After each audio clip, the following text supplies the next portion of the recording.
welcome to our belated edition of Guerrilla Radio, episode number 167. Mike is recovering from his old man hip.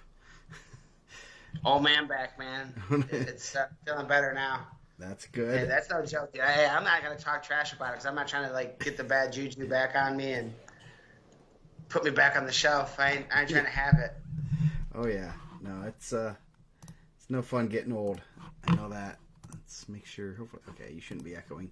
Okay, so yeah, a little bit belated, but we're going to talk team state, what's going on this weekend, a lot of conferences and stuff starting to go down. We have basically 2 weekends left of the regular season. Mount Carmel versus Crown Point on Friday. Girls State on Friday. Girls State, Brandon and I will be talking about that tomorrow. So, nice. I messed up your whole schedule. You guys supposed to go tonight? No, we were gonna go. We were gonna go Thursday anyway, so we're good there. He had a golf conference. I believe he was at middle of the week, but yeah. So we got all that going on. We have, if you have not checked, we do have the girls' state brackets with rankings and their previous state experience on there. So I know a couple girls. There was I know two missed state a couple years ago due to COVID. So I don't have their credentials in there, but just know they're good. But I think they've had other credentials. So that's one of my favorite things is to see the IndianaMat brackets at state with the rankings in them. Oh yeah, well, beautiful. Yes, a lot of people do them, and so I'm. It's always neat to see the people looking at those and I go, hey, and it's more people have those than they do the programs anymore. Yeah. So I mean, you still gotta get your program though. I mean, don't jip on the program. Oh yeah, well they're free now. They used to have to buy them, didn't you? Yeah, they're like $5 or something. Yeah, now you just get them free, so that's good. But gorgeous. They have a nice collection. I have every year. Even the COVID year, I got the limited edition. Limited edition. I think I might be missing 1 year again. I got them all a few years ago, and then I thought I had it, and then I missed it recently. I got to double check my collection, but mine go back to like 1920. So mine only goes back to like 1999.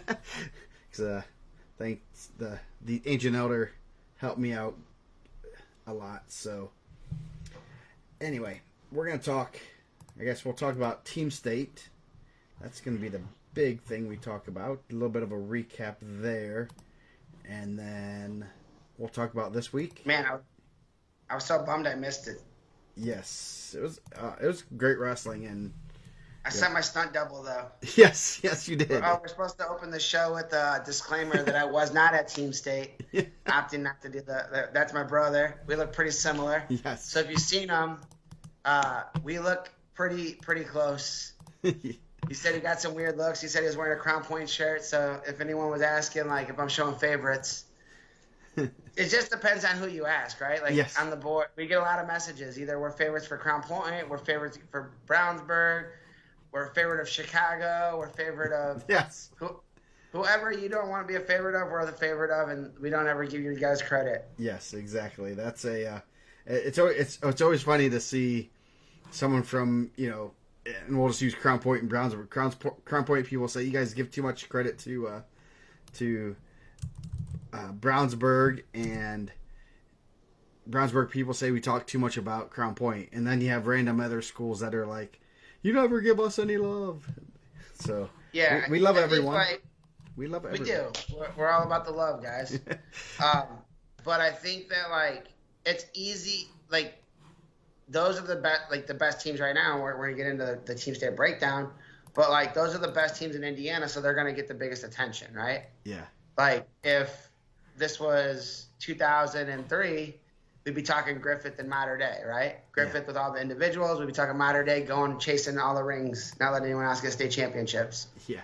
And we'd have dial-up internet, and we'd probably have blonde frosted highlights. I never did that. It was hard in the township, man. We had well water. They turn blonde turns to rust orange. Nice. It's not as attractive as you'd think. Nice. Yeah. I never did the frosted. I never went through that process. So yeah, no, it goes. You talk about the top teams, and obviously we try to give enough. We talk about everybody really, but I mean, last week we were talking about every class and everything. So I don't know. It comes with the territory, and you're never talking enough about whoever is there. So we definitely try to. Like, it's not like like I live in an area where like Crown Point kind of dominates the area.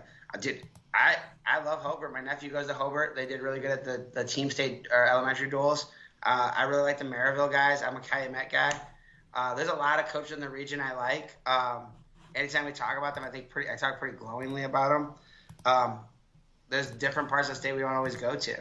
Yeah. And like if you're sending in information and giving us results, dude, like that makes us like it gives us stuff to talk to, right? Yeah. So that's kind of what we look for. And it's not like, hey man, people are trying to keep their guys' secrets or whatever. But I mean, for a long time we were talking about Cathedral, we were talking about Perry Meridian, we were talking about Warren Central, talking about Franklin, like. And I'm sure we're going to talk about all those guys again tonight. It's just one of those things. Like whoever's the squad right now is kind of the way it goes. Yeah, definitely. So yeah, I don't know. It's like you never give us credit. It's you look at the comments. Credit. We'll beat those guys. Yeah. So yeah. Anyway, we will get on to Team State let's talk about 1A a little bit. I know one of the big hubs was the seeding of West Central, and I think I have the best analogy for that. And some people are like, oh, that's a bad seed. That's a bad seed. And seeding is not predictions. I think we went over that like a week or two ago, didn't we? Well, I talked to you on the way back from Team State when I was bedridden.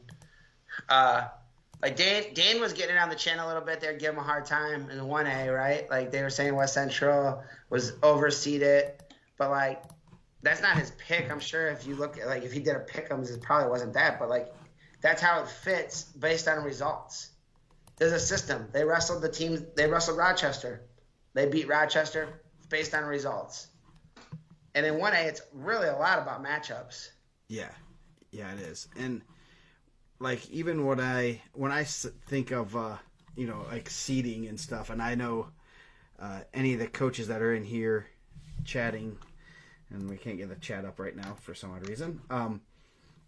You see, like I've had multiple kids that we get in on there, and we get into the seeding meeting. The kid's a 2 or 3 seed, and he comes in, and he has this one just bad loss. He just wasn't ready that day. Didn't it happens. Kids have bad losses. They get caught. They were not focused, whatever. And once someone asks you for that loss, he's going to. People are going to pounce. And it's been funny. There's a couple of times where guys are sitting there, thinking they're going to grab a seed, and then they get questioned, and like, we lost to this guy. And it's like, we beat him. And it's like, oh, that dude just fell from a 3 or 4 to like a non-seeded. And that's that's kind of like what it was. I mean, someone had a loss, and you have to use it. You can't take it out of the equation as much as you would like to. And, because that's going to jeopardize everything there. So it's a bad loss, and Rochester proved that they're the best team in that bracket. Yeah. So yeah, like good for West Central, man. Their coach got out there and kind of defended. I think they were down one of their better guys. He got injured early on.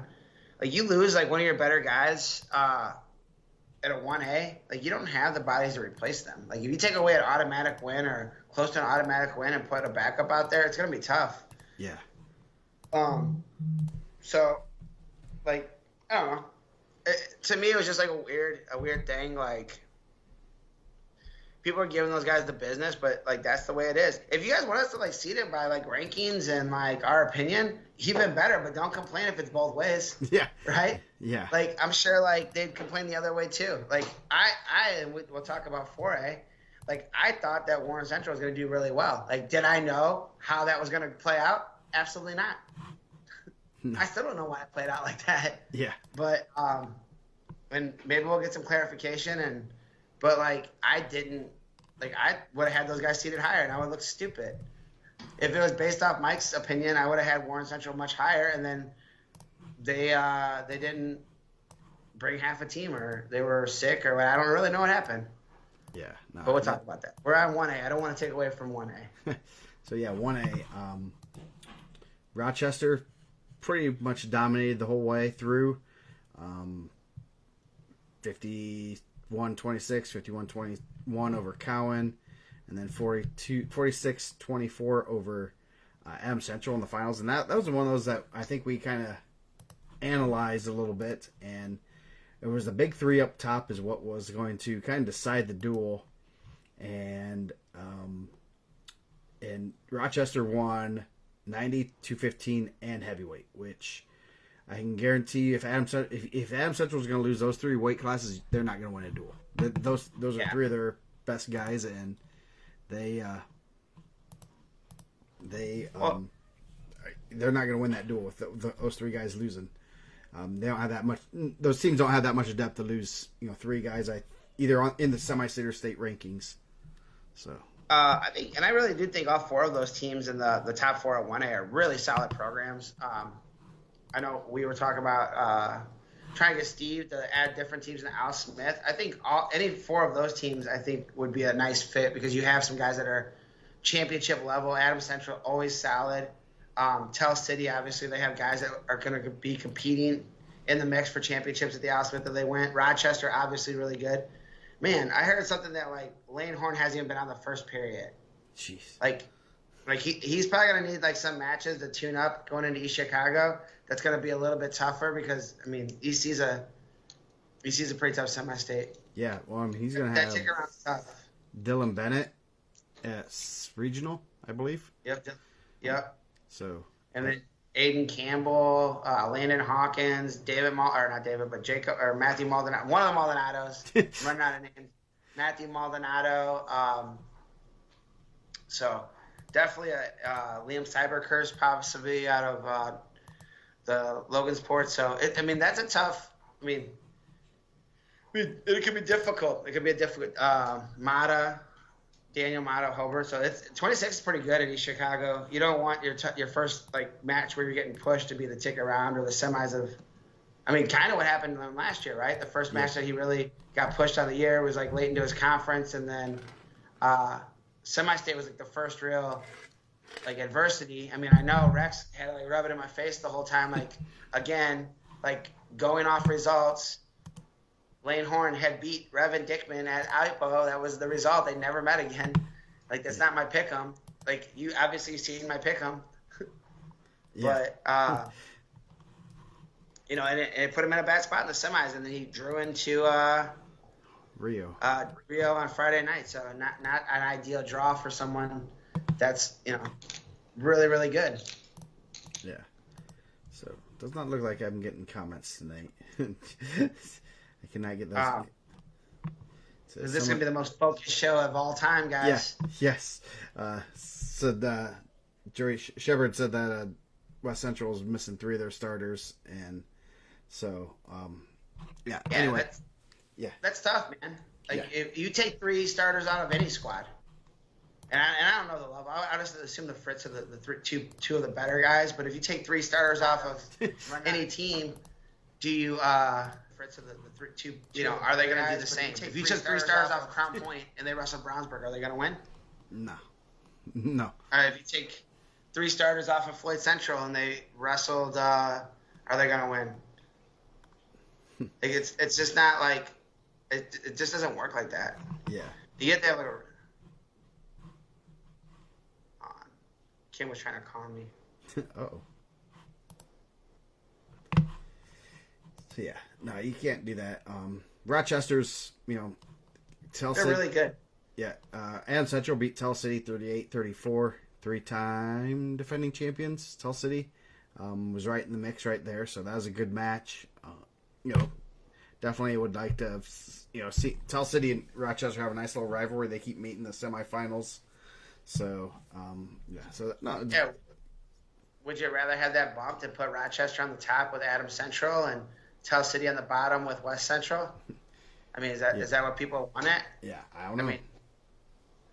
That'd be. It probably would have made an interesting matchup, the Terrys up top and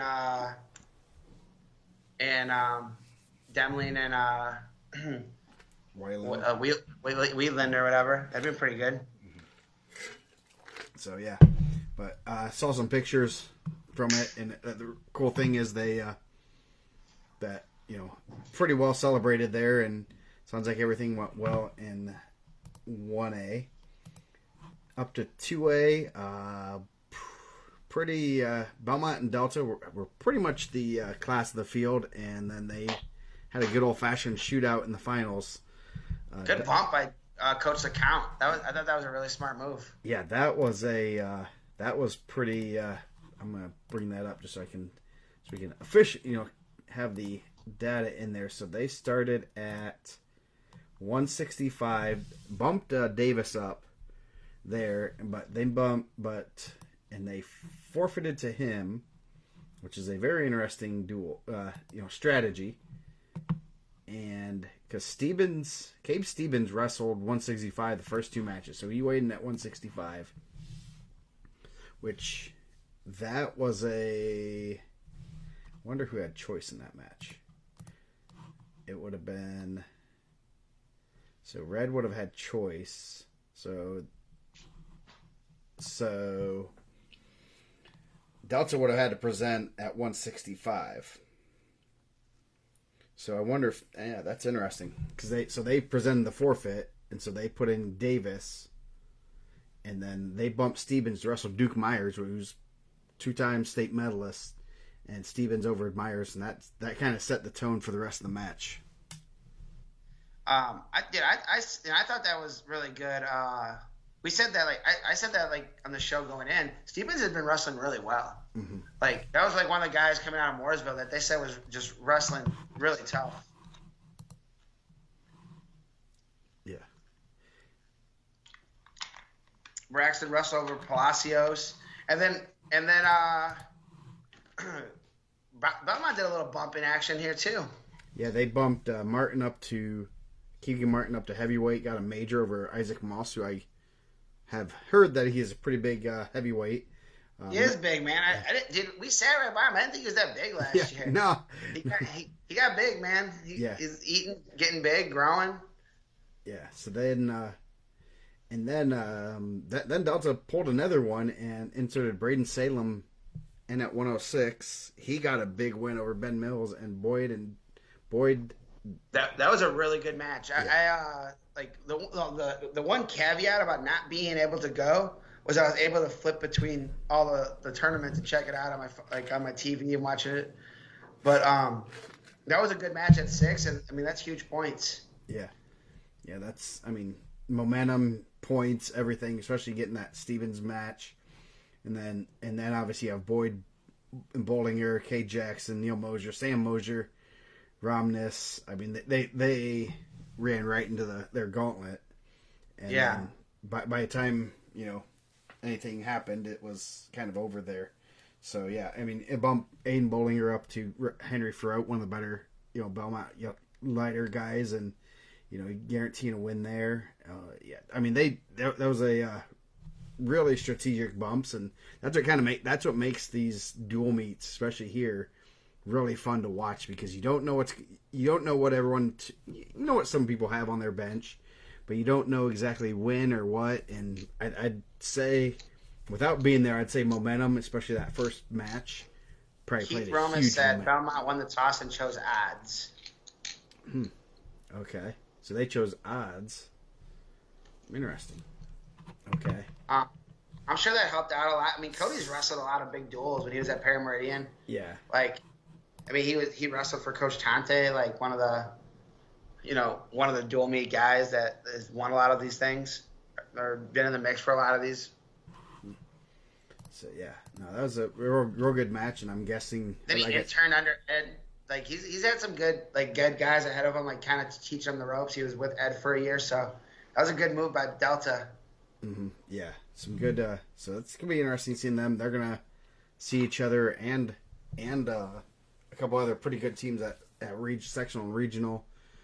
You're gonna have Jay County, Belmont, Delta. They're gonna probably dominate that sectional and that regional. There's gonna be a lot. Jay County Western looked like it was a good duel for 3rd and 4th too. Yeah, 37-4. Yeah, and those two teams are pretty solid. I mean, they're pretty consistently good in the 2A level, and obviously Belmont and Delta are just a little bit set more apart than everybody else. So Rensselaer's trying to beat Cardiac Kids, man. They beat Monrovia 34-33, lost to Western 38-33. Yeah. They were out there going crazy, man. Yeah. Big win by New Prairie right off the bat, beat Hamilton Heights, the Fighting Iron Bears. Fighting. And then lost to Delta. I know New Prairie's got some really good kids, some really good individual results in there. Yeah. So, yeah, there's a lot of good, ton of really good individual results. So, move up to 3A, and we knew this one was going to be crazy, and it was pretty interesting to watch. First round, East Noble over New Pal by 1. And yeah, man. East Noble showing out, man. That was good. Yeah, the last one's in, and they end up finishing top 8, finishing 8th. And that kind of just tells you how that depth there. East Noble really doesn't have like crazy superstars like a lot of these other teams do. They just have 14 solid kids, and you got to have 14 solid kids, or you got to have 7 or 8 guys that can beat them. But that's hard to have 7 or 8 that can beat them. I mean, New Palestine has some studs, and they're gonna win 4 or 5 of those matches. But then you got to find 3 or 4 more matches to win, and they weren't able to do it. So it was obviously looks like it has a really good duel right off the bat. Man, shout out to Coach Oberlin, man, or not Coach Oberlin, but Coach Reason. Doubled up, went Sunday to the elementary duels. I think he got like 4 kids on there, man. Yeah, he got like 4 boys in the lineup. Yeah. His son won the Neo Sego Sportsmanship Award, so that was pretty cool. My brother said they stopped the tournament to award it to him. Nice. I'm sure that like not only do you want to like raise good wrestlers, you want to raise good people, and I thought that was pretty cool. I seen that he had posted that, and Neil was a big IndianaMat guy back in the day. His boys wrestled, and he had passed away, so I'm glad that they're kind of keeping his memory alive with that award. Yeah, Mishawaka beat DeKalb 37-36, another good one in the first round. So yeah, I was watching the Hobart Roncalli match. I knew that one could be close, and it was close until I think kind of late, last 3 or 4 matches. Roncalli kind of pulled away, but Hobart Roncalli wrestled Saturday or Sunday too, and Hobart and a lot of these teams, New Powell wrestled Crown Point, Floyd Central wrestled for the team state, Hobart over Floyd Central there. So a lot of these teams doubled up on Sunday. I don't know if all the coaches went, but I know the Hobart coaches were there. Yeah. But Roncalli Hobart went at it again. Roncalli also beat them. Ironic that these teams that are at team state also have teams at elementary duels. Yeah. Very coincidence. I sent you that monster, right? That kid was huge, right? Yeah, that Roncalli kid. Dude. Bro, I felt bad. The Hobart heavyweight looks like a typical elementary school, what you would expect a typical elementary school heavyweight looks like. And he's a super nice kid. And then a grown adult, they let a coach wrestle him.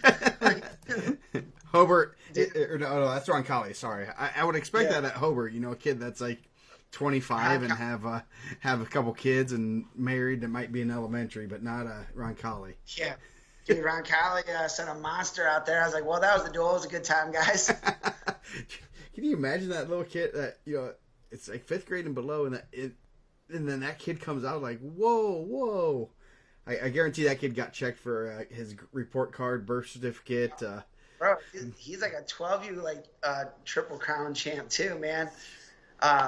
He's a big boy. Yeah, and that's not a. I don't even know. You'd probably know his name offhand better than I would, but yeah, check him out. If he sticks with wrestling, he's gonna. I mean, honestly, he looks like he's gonna be in the NFL. Just the size of him at 12 right now. So I think that's like one of those things. And we kind of touched on it for a second. Mason Heidelberger. I think he has a brother on the team. He's a big kid, man. I think we were kind of touching on it, and we always say the coaches that are participating in these events, you see them at all the summer stuff. You see them at every ISWA. You see them in all this stuff. You see them at IPO, and a lot of the teams that were here, let's see, they were wrestling next day too. So I think that part of it's huge. Yeah. I just thought that was weird that Roncalli Hobart hit again. um, the next day. Yeah, no, that's Mishawaka had a team. yeah. So anyway, going back to the other results, Terre Haute South, Franklin, all the top 4 seeds made it after that, which is good, I guess, in Dane's eyes. And then Floyd Central over Columbus East, 38-29, and Terre Haute South over Franklin, 48-18. And then in the finals, the Highlanders pulled it out, 42-26, handing Terre Haute South their first loss. I know that was one of the people were saying that we didn't give them enough love. Yes. They're solid, man. I think they have a lot of guys ranked too. Yeah. There's a lot of guys in the ranking, so I mean, I'm not sleeping on them. I think that they're doing a good job, but really solid squad. They're doing a great job down there. Ran into the finals, had a good win over Franklin, the home team. Yeah, and then beat then had a tough match with Floyd Central. Floyd Central just has pretty solid team top to bottom. I think they have pretty much everyone back and healthy, so it's a good time to do that. Columbus East over Franklin for third, and then I mean, good. Some of the vote-ins ended up being good, right? East Noble with a big win. They were voted. Greenfield Central ended up 5th. Franklin ended up 4th. They were voted. Floyd was a vote-in. So I think expanding that field really made a lot of sense. Yeah, so the vote-ins were Greenfield Central. They ended up 5th. East Noble was 8th. New Pal was too, weren't they? I think New Pal was. Yeah, New Pal also. They were 9th. They were 9th. Floyd was. They didn't do too bad. Nope, they had a good weekend. Franklin was. They end up 4th. Mishawaka, DeKalb were already in, and Hobart was. They were 10th. Yeah. Hobart, so yes, and they were 10th. So yeah, so they, that kind of shows out the depth in the class, and that's a good thing to see. And I'm glad they were able to do that. So. Yeah, there was something I forgot. I got off track on 2A. I seen someone that posted is it time for Modern Day to drop to 3A? And I think attendance wise that they would be a 2A. Obviously they had a really good weekend. We're about to talk about that, and I think they have some strong classes coming in. But from the nostalgic side, I think back in the day, those Modern Day Belmont duels, and obviously Delta had a huge rich tradition of championship wrestling back in the 80s. Beat Calumet for a title one year, so I think it was the most lopsided win in IHSA history back then. But yeah. I'm not gonna say that now. But I think that that would be really cool, and then matching Delta and Modern Day in a duel would be really close. Mm-hmm. I'm sure for me, Modern Day is never going to want to say, hey, let's move down. But I do think that to say those teams couldn't compete with them, I think that someone was saying they would kill those guys, and it's I don't really know if they would. They would actually be pretty good duels, Yeah. Yeah, no, that's I heard another team, the other team that got bumped up, they were even kind of wondering, Cathedral's the other one that I had totally forgotten they were bumped up, even though after they said something, yes, I remember they were. But they were even saying, do we go down to 3A? And it's one of the, I don't think they'll ever do it, but it's also, right now you have 3 really good teams that just throttle everybody, so it's kind of not fun for everybody else. I don't know if those teams are going anywhere anytime soon. Not in the next 4 years, I don't believe. No. So that's one of those things that as a you want to be competitive, and you want that challenge, but also at the same time, those teams are generational type teams, and we're getting them every year right now. Someone was asking me this at work. Someone that used to wrestle, and they're like, "Well, how good could they be?" I'm like, "They're literally some of the best teams the state's ever produced." Yeah. They're how good? Better than this team back in 2001. I'm like, yes, they're better than them. They're a nationally ranked team. We just weren't cracking out nationally ranked teams then. Yeah. If you look at the state, they're cracking out multiple time state champions. They have freshmen walking in beating guys that were in the finals. It's just craziness. But I think that those guys the unique thing about like the team aspect of it is if Cathedral did go to 3A and that was the competition they wanted there, in a month they still get to go and wrestle everybody. Yeah, yeah. If Mater Dei wanted to go compete at the 2A and they wanted to compete with Belmont and Delta, in a month they get to go wrestle for a regular state championship, the IHSA state championship. So yeah. So we get to I don't know. you get to see them anyway. So it's yeah. So, Yeah. I mean, Best of both worlds. yeah. So yeah, we are lucky in that sense. I guess lucky depends on what side of the class wrestling argument you're on. But I mean, like we don't have to get into all that. nah, we don't. But anyway, 3A. Anything else we want to talk about? Just great. I mean, obviously there's a lot of parity there, and I'm, as you said with the everything else, I don't think that parity is going away at that level. I think that level is kind of volatile, and just one or two guys can make a huge difference. A really good freshman, come in. A couple good freshmen come in. A couple guys that were backups last year that kind of stepping up and can really change one of those teams pretty quickly. A decent team into a pretty good. We've been saying it's Steve, like step, but like B Stevens. Yeah. Hey, people might think that's like sucky. I appreciate that. Like when I'm on the mic, I like literally will ask someone like, "Hey, how do you want me to say this?" Yeah. Like. So. And if you tell me it's wrong, how you want to say it wrong, I'll say it wrong. But man, like I'm all about that life. So. Something got Reezer a lot for some reason. Even when I would put RISER, they'd still call me Reezer. I don't know why. So you probably take that. You've had your name pronounced multiple different ways. So. Yeah. Let's see. Going on to 4A, and this was a pretty fun day. I was there all day. Lots of great wrestling, and first, people. I mean, Mater Dei over Avon came down the last match, and Mater Dei kind of stepped it up and did what they needed to do to win. Pull out some Mater Dei magic. Yeah, and I think someone had said that during the week that like Avon kept winning those tight matches, and someone went Mater Dei's way. Yeah, it didn't take much to swing that. And first round, Center Grove over Warren, Crown Point over. Hold on, let's come back to that one because that was a very interesting thing, and I don't know why, but like I want us to come back to that. Yeah, so Brownsburg over Cathedral, nothing too crazy there, and then I know that Parker Reynolds did not wrestle that one, so he did not wrestle. Dylan Graham. Yeah. Right? Correct. Let me see. I need to bring up Eli Oakley over John Bismeyer. That's a pretty good win. Yeah. And I I know Mays hasn't wrestled for a little bit, so personally I was like, okay, is he there? I saw him there. I kind of do know what he looks like now. 'Cause, freshman, I'm not 100% certain at times.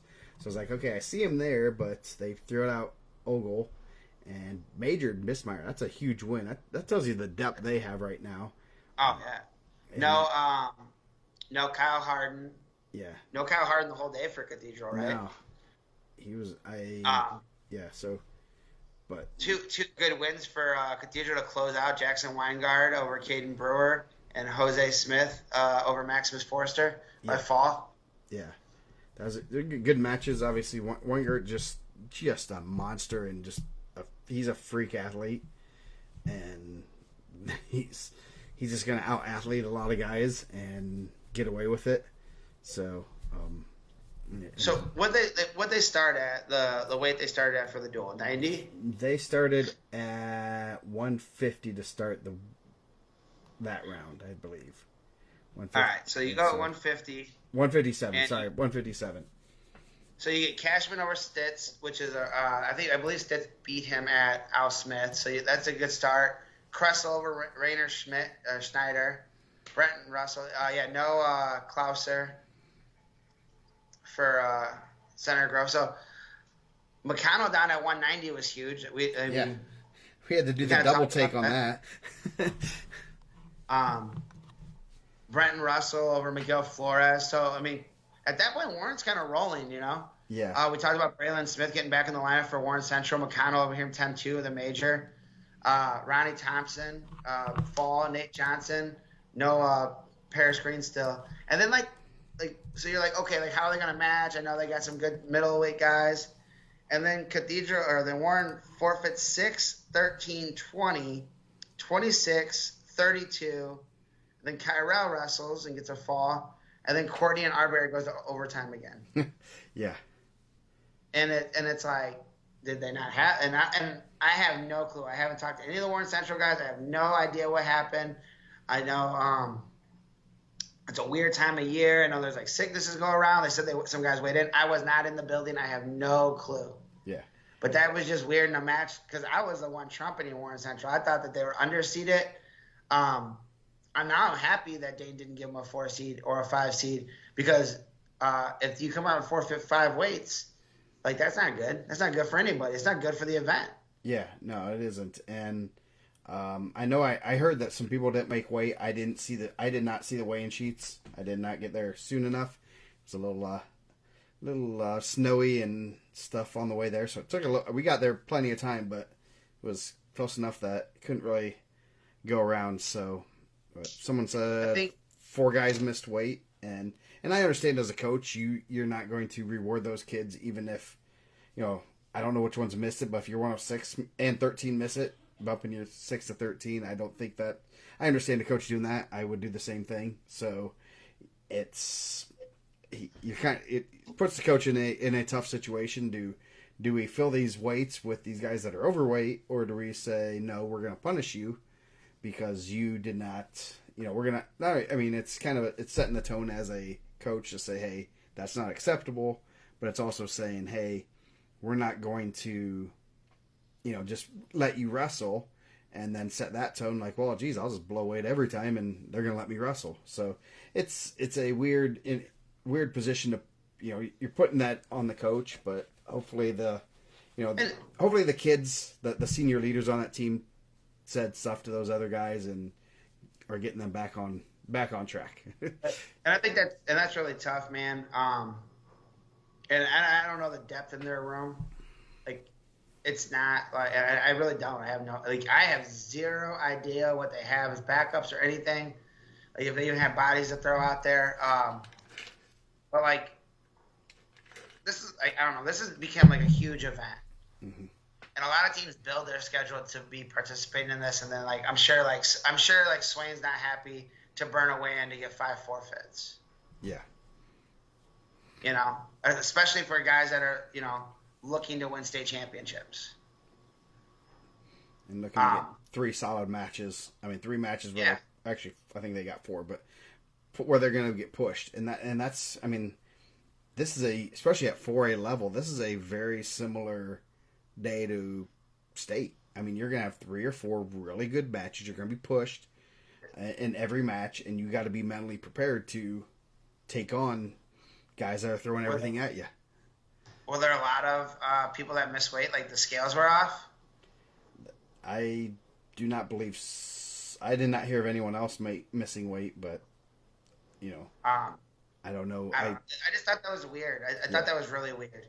Cause as well as I thought they wrestled at Al Smith, I know they had some guys out. I know they're doing some injuries and stuff. When I seen that, and I'm like, obviously I didn't see it until it started happening. I was kind of flipping back and forth. I was really, oh man. I remember one time at the Trikoff, Portage was beating Mishawaka in the finals when Derek was still there. So Derek can tell you the story too, I'm sure. And I remember, I forget who got a fall. And it put it out of reach, and they just forfeit the next 5 weights and left. Yeah. And I remember thinking, is that smart, or is that, kind of disrespectful to the event? It's early. Are kids banged up? We don't know. And then people are saying, oh, they should get banned. I don't think you're banning people from that. Their head coach is a former, president, right? He was a former president of IHWCA. I'm sure those guys are having conversations. I'm sure he's been in contact with those guys and kind of what's going on. I'm not in those conversations, but it was just really weird. It was just a weird thing. Yeah. It's kind of what took Team State away from us in the first place. That exact thing, right? Yeah. I mean, it was basically that whole the whole Not thing more about essential. like forfeiting and kind of knowing you weren't in the match and not going to use your kids. I remember seeing a kid get hurt at Team Regional in a meaningless match, dislocated his elbow, and senior that was having a real good season, and it was just like one of those things like, oh my, that's absolutely horrible for a kid. Yeah. And I think like I don't know if that was something that like I mean how quick of a notice you had to tell someone like to flip. I don't know, it's weird Yeah. to get someone else in there like the alternate, like if it's a week out, can you do it in a week? I mean the alternate was I think Carmel, so they're close ish. Yeah. I mean I think Indianapolis as like the region, and we're 40 minutes from everywhere. So I don't know if Carmel's 40 minutes from Brownsburg, but I don't know. Like I really don't know what happened in that situation, but I just thought that was very weird. Yeah. I'm sure. I mean, if some guy's missing weight, that's it's holiday time. The kids aren't in their groove. It is very hard at times to keep kids under control. I thought there was some banter on the board about it. It turned left. Like it turned left really quick on some nonsense, and I don't think that's it at all. No. Like we can go to the board, you can go to the thing. I don't think that's what it was, but like banning people from the event, like that doesn't make any sense. Like people said like they should get a year ban. Like why? Like that dude's gonna have the direct line to the guys that are in charge of the event. I'm in a group chat with that guy, with the guys that are in charge of that event. I know, like he's talking to those guys. I'm sure there's a reason for it, but it was just a very weird thing. Yeah. So I'm sure there will be some talk about it, as it goes, as it gets, further into things. So I guess like the side to that before we go any further was they wrestled another one against Perry, which they lost in the tie one, and then they just said, hey, them and Avon are not gonna wrestle. And I don't know if it was a gentleman's agreement, hey, let's get out of here, like beat the weather. I don't know how the weather was for you guys. I have no clue. But Avon lost a match there, and I know Avon and Warren wrestled early on. And so you go there, Warren went there for 2 matches. Like that's not productive for anybody. Yeah. I mean, I guess it's productive if you're like, I don't know who had a good match. If you're Brent Russell, I mean, I guess he didn't get to Russell Klauser, but he had a good match with Sear Goodwise, 19-10. That's probably exciting. Those guys look like they like to score points. Yeah. So that's the rant on that. And I know Avon probably wasn't too happy about that. They lost 2 close duels and were ready to kind of set the ship right. You lose 38, you lose by 2 points, and then 33-28 to Cathedral. They're kind of as a coach, you want to kind of end on a good note and kind of say, hey guys, let's regroup. We got one more match. It's gonna be tough, but we want to come out there and wrestle well. And then obviously weren't able to do that. So I'm worried about the drive home. What is it, like 2 blocks? Yeah. Yes. Yeah. So the rest of the day, Brownsburg over Mater Dei, 49-9. One big match in there. Can I click on it? Ty Henderson over Preston Haynes by fall late. Yeah. Haynes was winning. Well, I mean, it was 2-1 late, and got tossed to his back and pinned. So, I mean, it was a good match.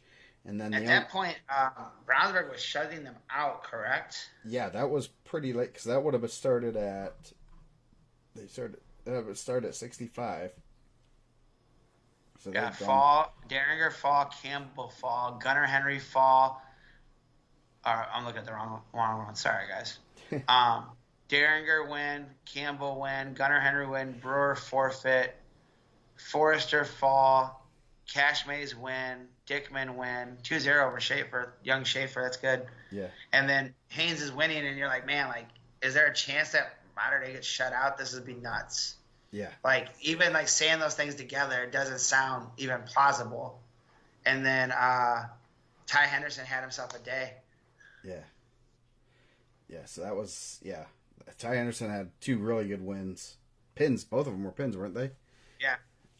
So the other one was a lot quicker than that one. Yeah. So he's definitely a pinner. We can he's certified that he is a pinner, and kind of. I had to go back and watch it because I thought maybe it was a mistake. Yeah. I watched that whole Araka match. It was not a mistake. It was pancake right to his back for a fall. It was pretty good. So yep, and then then you run into the gauntlet of Hockaday, Ison, Reynolds, Gibbs, Mason Day. So that's pretty tough. And then the bottom half, Crown Point over Center Grove. Center Grove missing obviously someone like Klauser, and you can even go say a little bit more as someone like Weems, not in the lineup. It's hard to beat a team like you're not going to beat a team like Crown Point or Brownsburg without all your guys in the lineup. It's going to be very difficult. Goss over Sessa 1-0. Tegan Man, Newell, they wrestled 1-0 at Al Smith 2 years ago also. Yeah. Newell over Thrasher 3-0. Gendris over Laraca 9-4. Yeah, that was a big one. Gendris wrestling real well right now. Yeah, Laraca did not have his best day. No, he did not. He took a loss to Gendris and then got pinned by Henderson. Mm-hmm. I said I would be willing to bet maybe Ironman. That's too quick to say. I said in Indiana, it's probably been a while since Laraca's lost 2 in a day. Yeah. Stitz over Van Tichel 4-0. And then Hawkins over Don Brown 5-0. That was a really good match at Al Smith. Yeah. Paul Clark over Tyler Schott 7-1. That was a little early, and we kind of that's one of the matches we were kind of wondering what they were going to do, and they kind of went with the old school heavy, and obviously Johnson got pinned by Clark at the Al Smith, so they saved themselves 3 points there. It was going to be a tall task whether you have everybody or not, and not having someone like Klauser was big, because that's going to make that duel a little bit closer. And obviously there's some close matches there that could have gone either way, and Crown Point won those. So sorry, I had to move a little bit. Yeah. OC, I'm fine. I'm going this way now. Yeah. OC doesn't want to be on camera. You go so I want to take a shine. OC's not trying to steal my shine, she said. Yes. I appreciate her. There were some. I think there were some. Butler's asking about unsportsmanlike conduct at heavyweight. I can't remember exactly what happened, but I think there was a little bit of extracurriculars. Nothing too bad, but I'm sure, a lot of emotions in these matches, to say the least. A lot of, guys working real hard for that. So, a little chippiness. I mean, I don't know, guys might have been close to, hitting the unsportsmanlike a little quicker than we're used to in the region. region, they like unsportsmanlikeness. You ever see that video? It's it's a John Boy, and it's the Padres. I believe it's the Padres, and they're going in the stands and fighting fans, and they're on the field. Yeah. And they're like, you know what? Everyone gets warnings. Just warnings. That's how we do it in the region. That's like we're not tossing anybody out. Just warnings. Yes. Because you don't want to take the time to kick everybody out. So that was it was a lot closer than that the score looked, and obviously, it's one of those things that both teams are very talented, and if you don't match up, I don't think you can say that Center Grove didn't match up that well with them and won a couple close matches, and that kind of stuff just starts to boil over, and it looks a little uglier than it really is. Both teams are really close to each other, and I think at state it's probably going to be pretty close. So Yeah. well, we'll talk about that later. And we're gonna talk about that later, man. Yeah. We got some breaking news if you haven't seen it on the Facebook. Yes. But you're watching this on Facebook Live, so we appreciate you guys. Yes. Yes. So the finals lived up to everything that we kind of were, hoping it was going to be. Started in about Senator Matter Day was a good duel too, though. 40-33. That's pretty good. I guess I did not Center Grove Mater Day. Yeah, for third. And Perry sneaking out one against Cathedral too. Yeah. Let's see. Ty Henderson over LaRocca. That's a big one. Isaiah Schaefer over Don Brown by pin. Yeah, they got some pins. Mater Day went pin style there. That's the real Mater Day magic from back in the day. Yeah, and not getting the real pinned. Mater Day magic is they used to get a lot of pins. Yeah, and Mater Day got 1, 2, 3. They got 5 pins. Whew. That's pretty. I mean, that puts you in contention there. Hashtag bring back the tights. Yes, hashtag bring back the tights. That's when they're gonna be wrestling for state championships again. When they break out them tights. Yeah.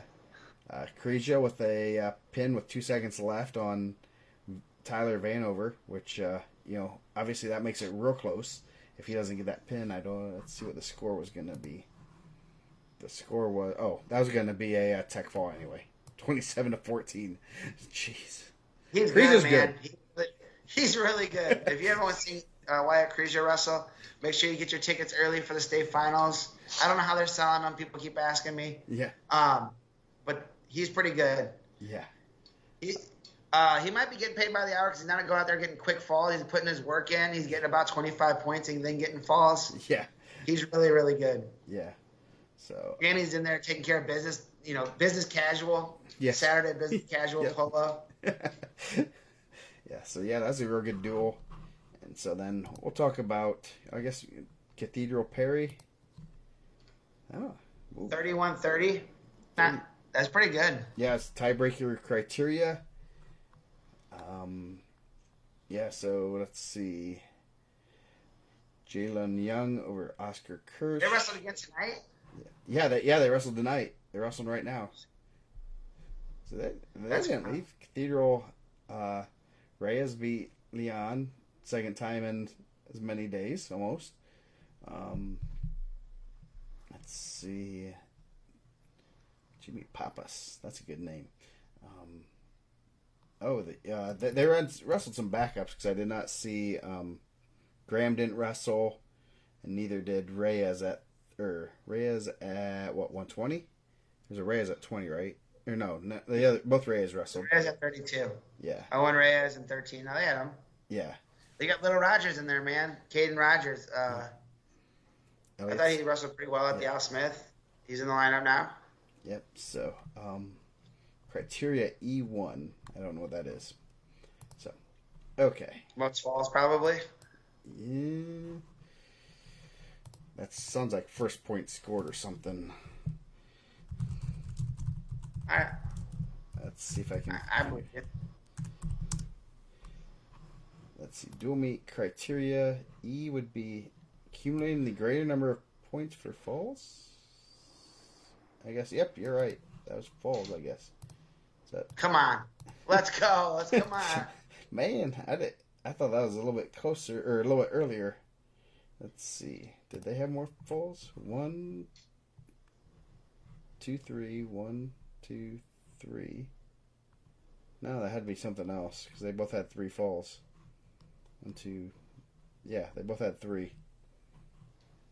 All right. So then we go to the showdown. Yeah. Dogs versus dogs. Yep, dogs versus dogs. Started off, as I was getting ready to say, started off in about the best possible way to kind of close it out. Because 75 is both teams' kind of weak area. So I don't want to say that. It's a spot in both of their lineups with an unranked wrestler. Yes, that is their weak. That when they have 12 and 13, 12 guys are ranked for Crown Point and 13 for Brownsburg. That's a weak area. So yeah. But any guys that they're throwing out there are pretty solid wrestlers and probably gonna semi-state level kids. So So it started How out in a good how was spot. the atmosphere?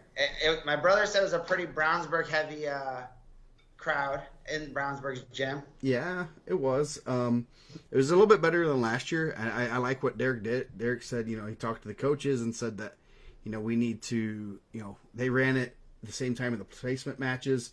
I know Perry stuck around and was watching the finals. I think, the other teams kind of were sticking around a little bit more to watch the end of the finals, and that's cool to see. And, the parents of the other teams, obviously they have a little bit of interest, especially the Center Groves, the Perrys, the Mater Days. They were sticking around, and so it had a little bit better environment. One of the really cool, like, unique things about Indiana wrestling is that, like, a lot of these guys wrestle on the same teams together. They've wrestled on teams together. They know each other. The families get to know each other. So there's a different interest in there too, right? Yeah. So a lot of people know each other. Most of the time it's friendly. Sometimes it's not. So yeah, I heard it's not getting friendly down south, man. Dirty South. Yeah, Not friendly. Yes. The rumors are that's rumor mill. We're not gonna break into rumor mill, but you can figure that out on your own. Yeah. Dirty South. You got to message Triple B. You got to get the Triple B dirt sheets to get that stuff. Yes. So Henry over Reading 11-4, really close to getting that major. That was huge. And I guess our second disclaimer is Anthony Hawkins, who was on the call with me, did a very good job. He has some relations to some people at Crown Point, so he might have been. Yeah, not at Brownsburg. Yeah. Not at Brownsburg. No. Yeah. So he did a really good job, and there's obviously some bias, but he did for not being being able to do that, and he held the bias a lot better than you would ever expect anyone to do. So as Joe Butler says, Homer, he was a little bit. I mean, and he's in the room there with those guys. He knows those guys, and he had a lot of good perspectives of what kids are doing and what they're trying to do and get out of and things like that. So he did a good job. Being really biased good. isn't a bad thing at times. Former state champ, couple-time medalist, All-American, maybe not an All-American, national qualifier at Cal College, right? Yeah. So Pretty good. So Henry over Reading, real close match, or real close to getting the major, which is something that obviously Brownsburg wanted, and obviously Reading did a good job holding that off late. Points at a premium. Yeah. So and then Tough Dave Frost in Reading, man. He took 3 losses, all at ranked guys. Lost to number 1 and number 2. Yeah. And earlier, we forgot to say that Henry was on his back against Mater Day for a long time. So that was pretty. It was like, ooh, we almost lost to number 1. We didn't lose any number 1s this week, so that's good. The number 1s went down this week. Congratulations, guys. We appreciate that. Yeah, thank you. So then, go ahead. But it's kind of a weird spot. This is probably not where Crown Point wanted to start at, because you have your two hammers right at the beginning, right at the end. Like, you have the brothers.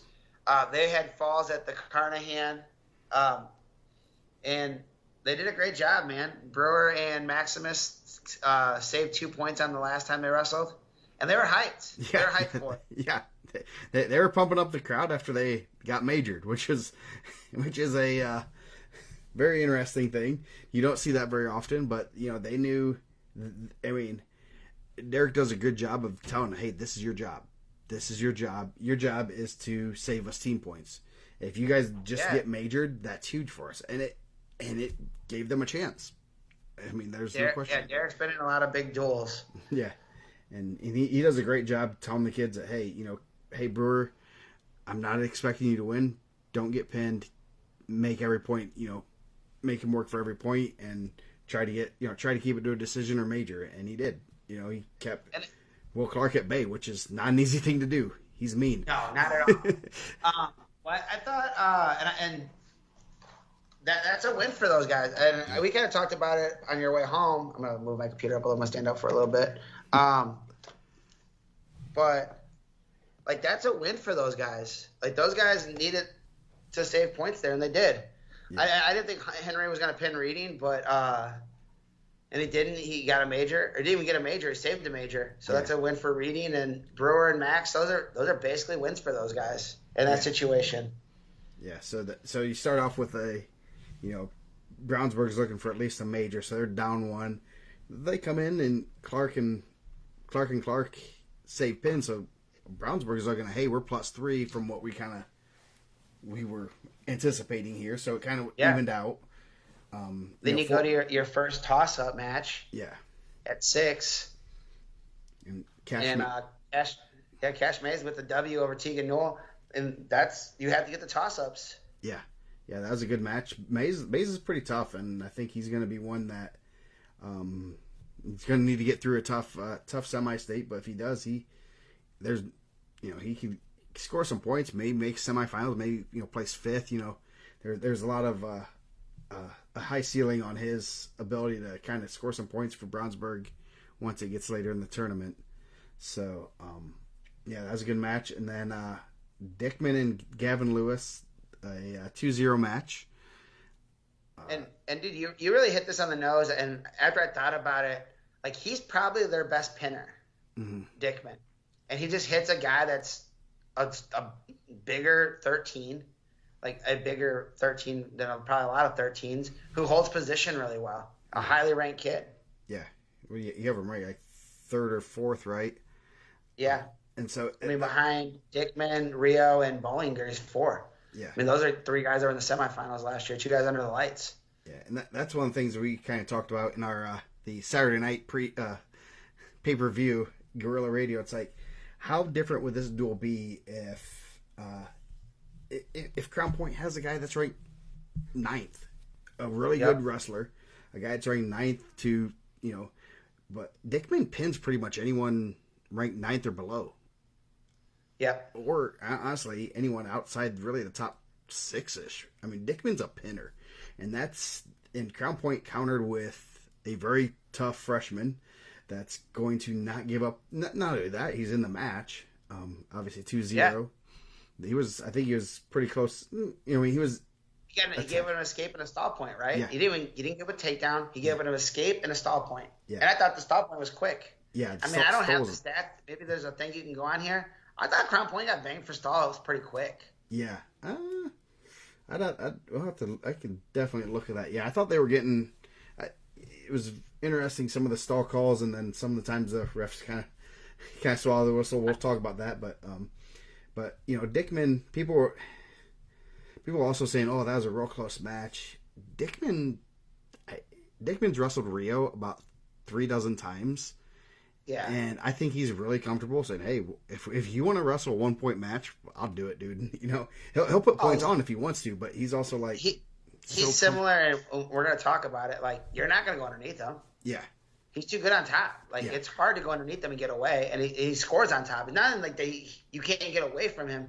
He scores on top. That's probably his best position. So 1-0 there is like, okay, cool. Like, you let him up, and then. It could have been 1-0. Like, there's a stall there, but where it's a 1-0 match where either of them really stalling at that point. Yeah, yeah, you're not stalling when you're losing by 1. So yeah, no, and Dickman's one of those guys that he's hard to score on. Number one, has Rio, who's had a lot of national accolades, has he scored an offensive point on him? And Rio's pretty good, man. Yeah. And you said, I know last year did you steal his mom's seat? Is that what I saw? I did not. The AD threw their stuff away. They're like right where we were sitting. Is like, oh, I'll put you right there, and then move their stuff gently over to the right next there. And she was not too happy. She now is wanting collateral for that for taking her spots, but no. So yeah, they were like sitting in that little area, but yeah. Yeah, like I said, Dickman's really good, and he's one that's just so comfortable in those 1-point matches, and I don't know, it's so hard to score on him. Period. He might not have an Indiana guy score an offensive point on him yet in his career. I would not be surprised if that.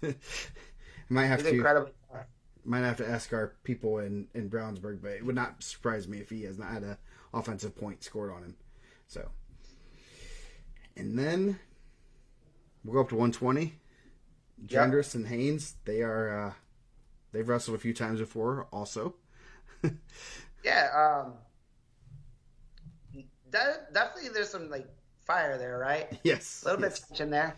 I mean, I think Haynes got him twice last year. Got him in the state quarterfinals. Got him at the duel. I thought Gendrich was controlling that match, and then Preston put him to his back. And then at the state quarterfinals, I thought Preston did a really good job of slowing him down. Gavin's probably wrestling better, as good. I don't want to say better, as good as anybody in the state right now. Oh yeah, yeah. And I think he really. I mean, he was pretty close to getting a major there. Yeah. On a guy that's kind of like gone back and forth. He beat him at IPO, and it was an injury default. It was a real close match. Preston was winning the whole match until the end. Gavin got a takedown. I know Preston's got some injuries he's dealing with. But I thought like Gendrich like basically controlled the match, and like when he attacked, he was taking him down. Yeah. Like he looks really good right now. Yeah. That was pretty impressive. And like you said, Gendrich he's gone through a gauntlet of tough wrestlers the past couple of weeks and just buzzsaw. Yeah. Tishner, Aubin, Haynes, LaRocca. He's been killing people. Yeah. So looking real good. That's huge for Crown Point because I mean he was what 3-ish, 3-4-ish. Yeah. A couple of weeks ago. Now he's number 1, and that's, I mean, he can. And they were kind of busting my chops a little bit, like, oh, he's never lost to LaRocca. I was like, yeah, but like, I'm sure like he would trade all those LaRocca wins for LaRocca State Championship. Yeah. And like at some point, you guys are gonna get to wrestle each other. It's not a big deal. And he's wrestling really well. This is where the team point was hit at too. Haynes kind of went back at him. Like I said, I don't know if there was something said. They kind of chest bumped. I mean, you were there. Yeah. I had the headphones on, couldn't really tell. I didn't even see it till later, but yeah, it's an intense duel, and the emotions are riding high, and that actually made that match a major decision, which wasn't exactly a good thing for Brownsburg. Obviously, if it would have been tied, it would have gone down to that. So, So I mean, it was. I don't know what was said, and I'm sure. Maybe someone let us know in the comments that I'm doing today. Yeah. So, 126. That was another great match. That was a really good match at the Carnahan too. Yeah. I, as being in the coaching chair before, seeing what Braylon Reynolds did, and it's like one of those things. Like, how do I tell that kid he wrestled the match of his life and still got beat? He did everything you were supposed to do, and Hawkins, I don't know what he has in his hips. I don't know if it's legal what he has in his hips, what he does. I don't, because it's like Reynolds would have taken down 99% of the guys in the state with what he was doing. You know what he does? I was telling my brother what Landon does like really, really well that like I think a lot of people don't do. Is he doesn't panic in those scrambles. Mm-hmm.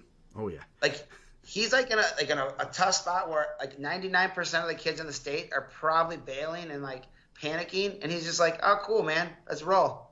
Yeah. And locks up a cradle. Yeah. Locks up the weirdest cradle possible. Cradle for a long time. Yeah. Yeah, that was a really weird position, and the ref wasn't sure what to do. He's like, "Is that 2? Is that?" I'm like, I'm glad I wasn't the ref in that match. I'll just say that much. Because those two were in some deep positions where probably Reynolds could have, depending on the ref, could have gotten another takedown or two. In all honesty, just because he was so deep there, and the ref kind of let things play out, probably as they should have. And it was a crazy match, great scrambles, and it's like, you got to be kidding me. But yeah, Reynolds did everything you're supposed to do. Great, it's so. I mean, I'm just sitting there like, what else can you tell that kid to do? Dude, he wrestled. I thought he wrestled a smart match. I thought they had the right strategy. Mm-hmm. I thought he really did a good job of getting to his attacks, getting to like scoring positions at that during that cradle sequence. Like Landon had his leg, and Reynolds had like both of his legs almost hooked, and Landon cut the corner and locked the cradle up from there. Yeah. Man, it's I mean, there's literally nothing like you could do. Like he wrestled the best match he could wrestle, and I thought he did it was a great match. It was a Yeah. great match at Carnahan. He was close to getting a takedown at the end. Yeah. So so moving on, 132 Hakaday. He's slick. He's fun to watch. Oh yeah. Only got the major over Sessa, and was looking for. Anyway, he was real close to getting the tech, but it's hard to tech somebody like Sessa without back points. Period. Then Sessa's not going to give up very many back points, and what it takes to it's one of those things that what it takes to get some work to get some back points on someone like Sessa. You might as well just go on your feet. Yeah. Well, 10 takedowns for Hakaday. And I think you hit it on the nose. Like, College went to the 3-point takedown. I mean, dude, you go to 3-point takedown, that's a tech. Yeah. He has 30 points. So, so that's one of those matches that you're like, man, that was dominating, and you couldn't just. Hakaday did everything he did to try to get that tech, and that's hard to take Sonny down 10 times, let alone another 2 or 3 times. Oh yeah, dude. He in good, holds position well. He's tough to score on, and they got 10 of them. It's pretty good. Yeah. Dick's pretty good. Oklahoma's getting a good one, man. Yeah. Yep. And Hakaday's real good. So 138 Shepard over Ison. So I guess they split toss-ups, right? Like Reynolds and Hawkins probably a toss-up, close enough match. It was a toss-up. Brownsburg took Mays. They lost with Hawkins and Reynolds, and this is probably a toss-up that they were hoping to get Brady Ison and Shepard. Shepard had beat him at Carnahan. Yeah, in a close match. And a real good one. Shepard got takedown in the second period, I believe. Yeah, real slick inside trip. First period. Yeah. Yeah. Ison kind of did similar to what Kyrell was doing at the Al Smith, kind of getting in there, kind of hiking him up, and Shepard dropped the inside trip, took him straight down. It was pretty nice. So looks like they went and added something to the arsenal. Yeah. It's interesting that Ison. Now that you kind of said a couple things, Ison was trying to go a little bit more upper body, which is something you don't usually see with him. So, which is, I don't know if that was a strategy or just brain fart or what, but he was trying to kind of jack him up with double overs and kind of get him uncomfortable there, and Shepard just dropped down and finished it. So, yeah, not much else happened in that match. That's a huge win. Another nice win for Clinton Shepard. Yeah. And defended that number one ranking. Yep.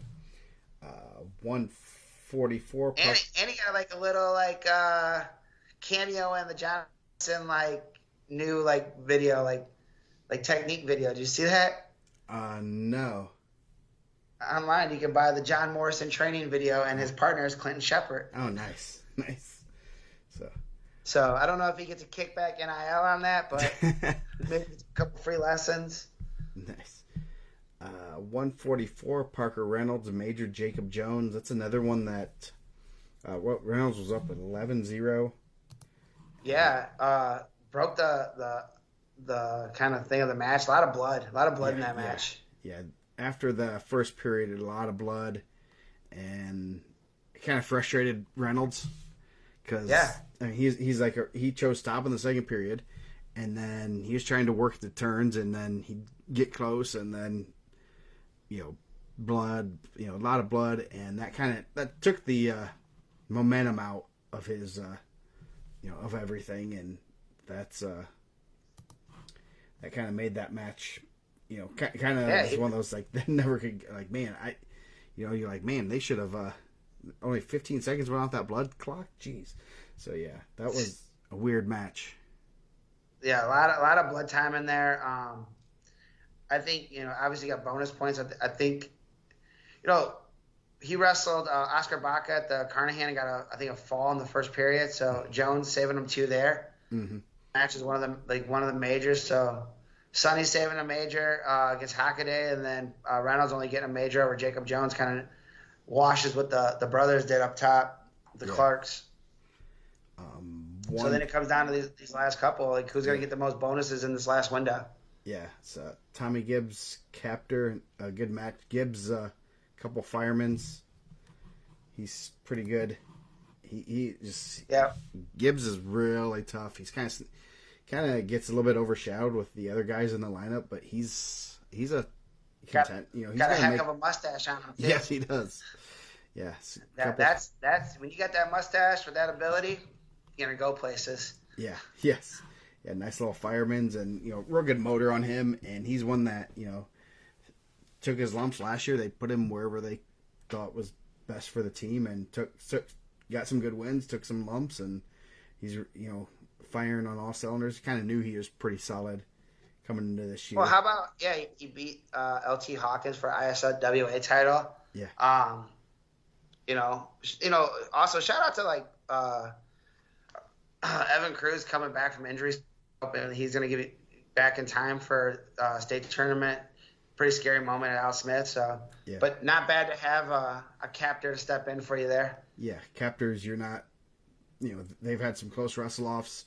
Senior he's been in the lineup, in and out of the lineup his whole career, and knows what's expected of him, and goes out there and wrestles a tough match, and it was in position to win that, to make that match, pretty much seal the deal if he wins that match.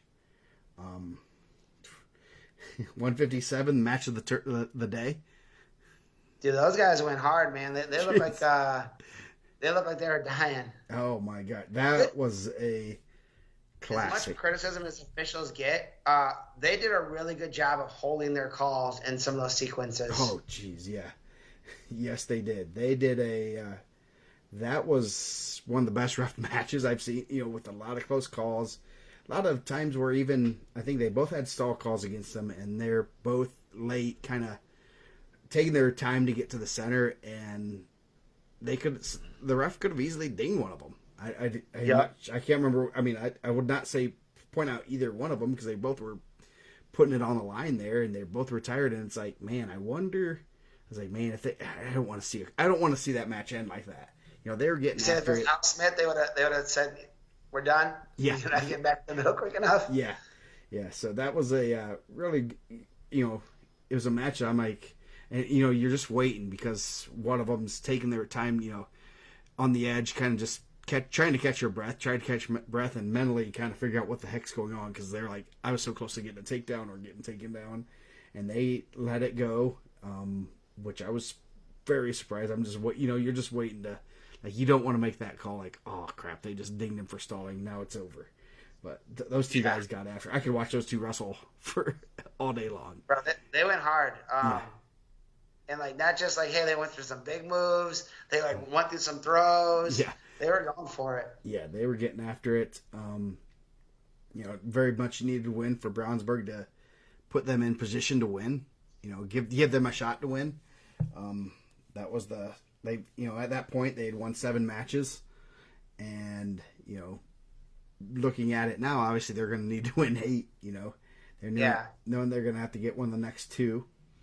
They made Crown Point had to go out of 65. Crown Point sends out Reinhardt. They throw out Griffin Campbell, who's wrestled some 75 for them, kind of knowing that hey, we're gonna go with Derringer against White at 70, close it out.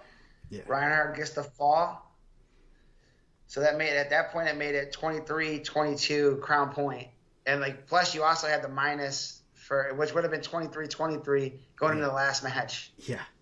And that would have been, Brownsburg basically needed, with that fall and the other major decisions, they were basically going to need to win 8 matches to win the duel. No matter how you kind of lined it up. Even if you they would have, take away the team point, they would have need to get Henry could have gotten a major, I guess. Hockaday could have got a tech. That would have given them 2 points. You would have to get one of those swings out of Shepard or Hawkins. You would have to get one of those. Yeah, and that would have. That basically they were going to need to win 8 matches. Basically, those bonus points, because I don't know, Reynolds maybe a tech. That's the only other one close that they could have gotten another point. They weren't getting falls like Mater Dei was. Let's say that. No. I mean, the only other place would not giving up a major at 215 or heavyweight. So, there wasn't much room for... for both teams, there's very little room for error. It came down to heavyweight, or 175. Daninger bumped up a little bit small. He's probably a 57-pounder. Yeah, he looks small, and I know Aiden White's wrestled some 190 this year, so they're both coming from different directions. Yes. Huge win for Aiden White. Guy's been in the program, been a backup, stuck with it, because it's easy. Dude, I'm sure it's incredibly easy in a deep room just to say, like, this isn't for me, right? I'm never going to make the lineup. There's no fit for me. You see that you got champ and a third placer if you're a bigger kid up top, and stayed with it. And, like, we talked about duels being awesome, man. I don't know. Obviously I don't have a crystal ball. He's probably in the mix at East Chicago to get through. But, like, he went out there and won his team a state championship. Yeah. He was the last match for them to win a state championship and got a W. Yep, that was huge. And it's awesome that duels, and it comes down to Daringer, who's ranked 13th-ish last I checked. White, not ranked, and came down to that match, and that's cool to see those see it come down like that, and you're battling for points, and real good match there. I think Daringer, just as he said, probably a little bit undersized, tried to push the pace a little bit more early on, and I think White kind of just settled in and got a couple of takedowns and put it on cruise. Used his size and just kind of Daringer kind of started getting desperate late. So, what's exciting about this, honestly, is both 6s are back, both 13s are back. Preston Haynes graduates. Gendris is back. Both 26s are back.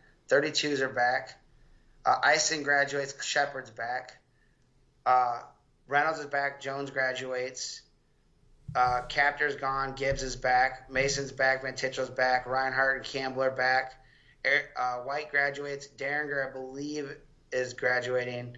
Gunnar Henry, Reading are back. Will Clark and Paul Clark are graduating. Max and Caden Brewer are back. We can see this get run back next year. Yeah. And then, there's always rumors being swirled around about who's going where and what's going to happen. But I wouldn't be shocked if we get to see this another year. It'll be interesting to see how.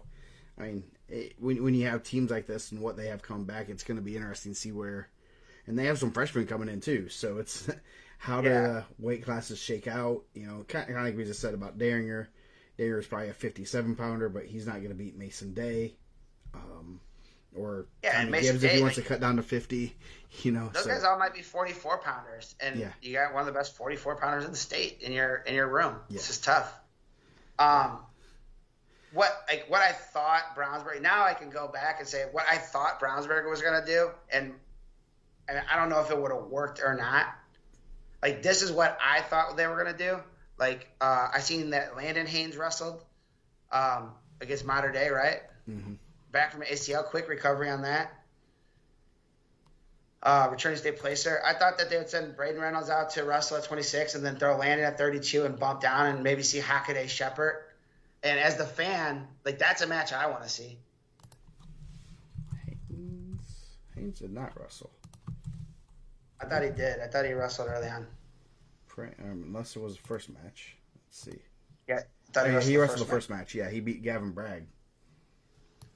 Yeah. I thought possibly you throw Haynes out against Sessa, medalist against a qualifier. Probably a close match. Maybe get a dub there. Hockaday, Shepard.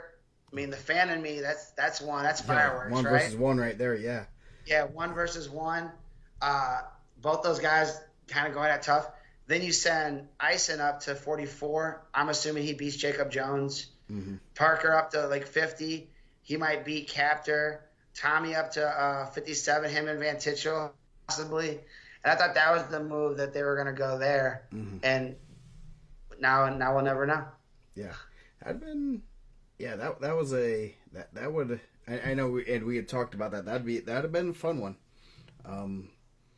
That would have been real fun. I don't know. It's one of those things that you don't know what would happen, especially because you're going to be bumping one, two, three, four, 4 or 5 guys. That's the risk you take because you're bumping up 4 guys, and then you're a little bit undersized. But that'd have been fun to run it back like that too. I mean, yeah, I mean, and it ended up coming down to the last match. I'm sure they liked their chances with Derringer against White, and White, big heart man, pulled it out. Yep. So, great duel, and as I told Derek afterward, I know he was bummed and stuff. I go, that duel was great for Indiana. Number one, it was great for Indiana. Just good hard duel. 7-7. 1, 2, 3, 4, 5 matches. One pin. Only 5 matches were bonus. I think Rojas does come back. Yes. That's what Joe Butler was asking if Rojas. He thinks there's rumors. There's a yeah. I mean, the rumor is that they add Case Bell and Rojas next year. I mean, those are 2 hammers. Yeah. Those are 2 guys that are going to step in right away and look for a state title. Yeah, Case Bell's lives in the area. I believe he's pretty tough. Yeah. So and beat Jensen Boyd this summer, right? Yeah. So so anything else we want to say? Great event, and like I said, that duel was awesome for Indiana wrestling. Kind of puts Indiana wrestling on the map a little bit more. Like, hey, we have a great duel thing, and I think Indiana puts together. I said this before that Indiana really does a good job putting together dual teams. I'd take any of those 3A schools that were at Team State, and I'd put them against any other schools in the country that are in the same school size. I would take them. I would think that those teams. I'd take a Columbus East, a Floyd Central, Terre Haute South.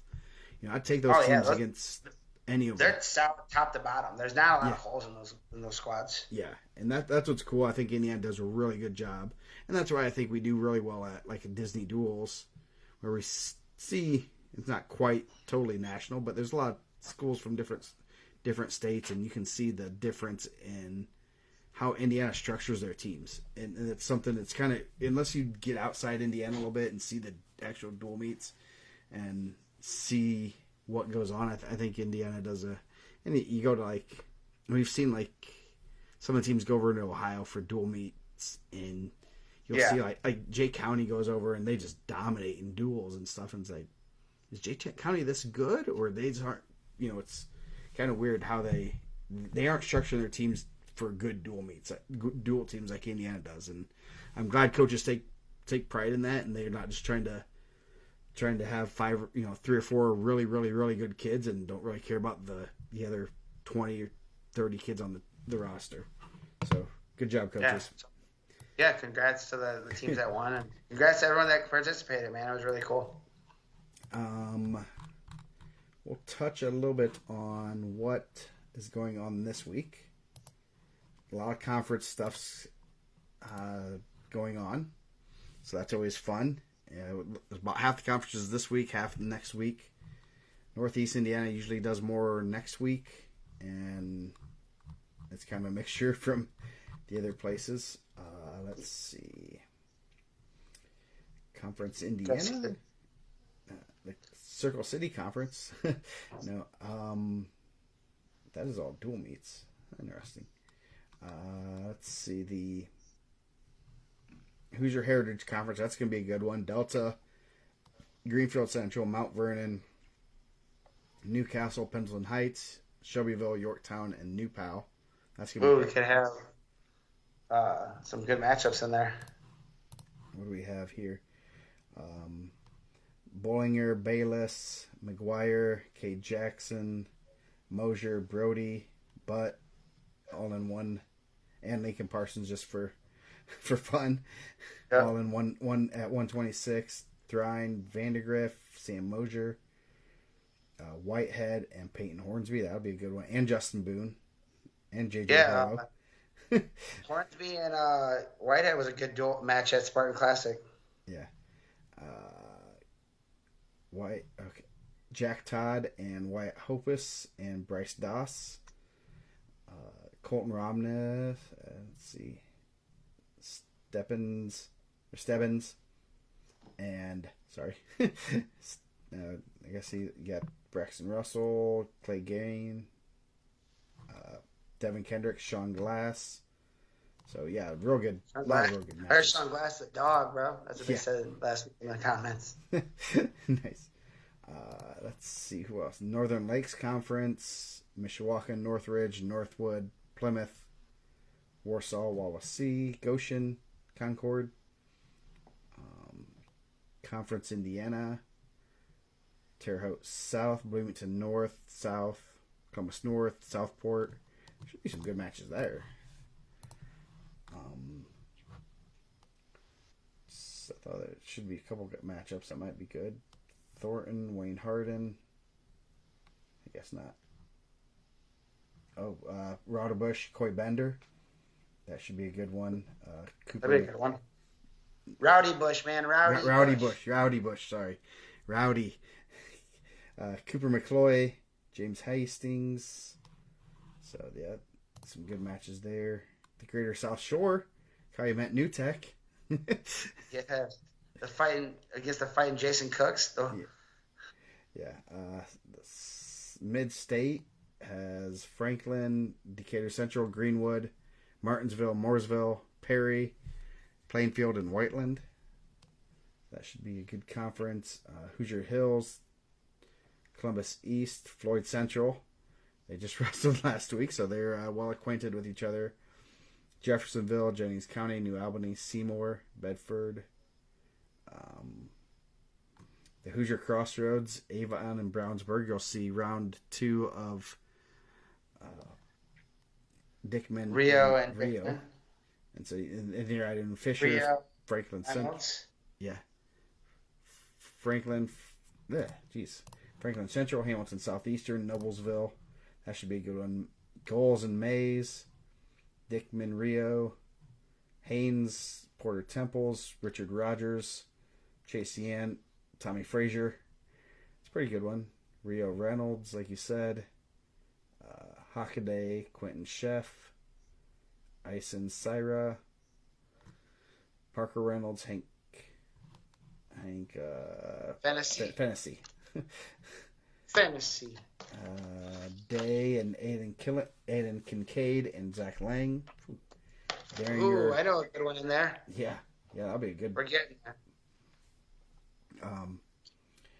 Daringer, Xavier Smith, Blake Wall, Gage Gunner Henry, Luke Pinola. That'll be a good one. If only we had a good graphic for Luke Pinola.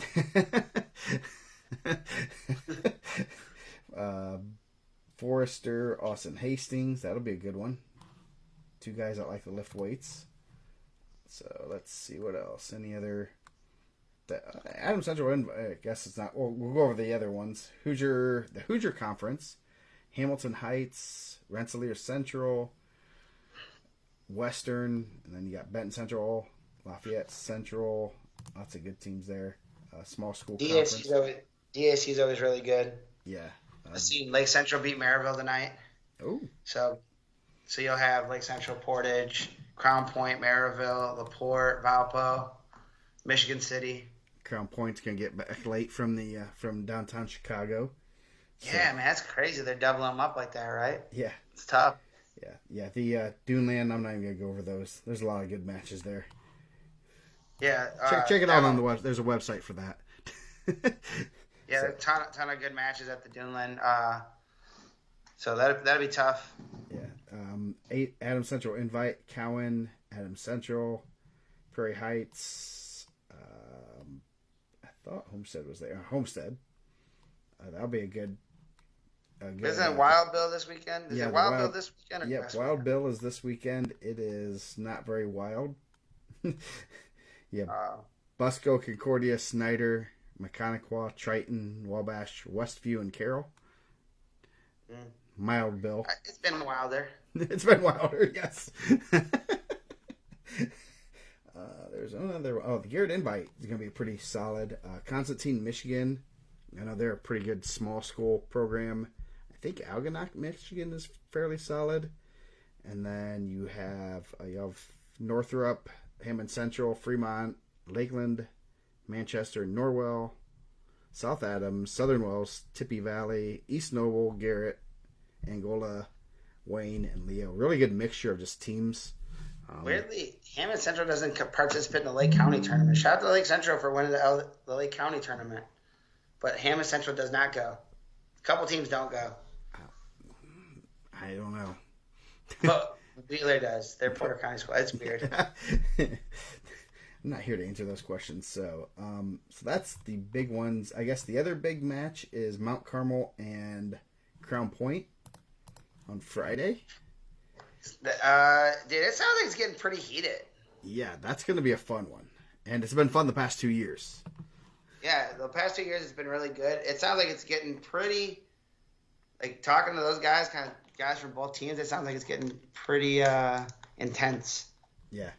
So that's a lot of those guys train together in the off season, which makes it kind of weird that it's that intense with that. But and then I mean, I would assume Coach Surtis doesn't enjoy losing very much. That's a fair assessment, I think. But that's gonna be a great duel, and Surtis has done a really good job of picking off Indiana guys, and it really not as many. I think there's four Indiana guys there. Where's my maybe 5? My spreadsheet. Williamson, Stanley, Resendez, Acuna. I think, and then Baca at 65. 5.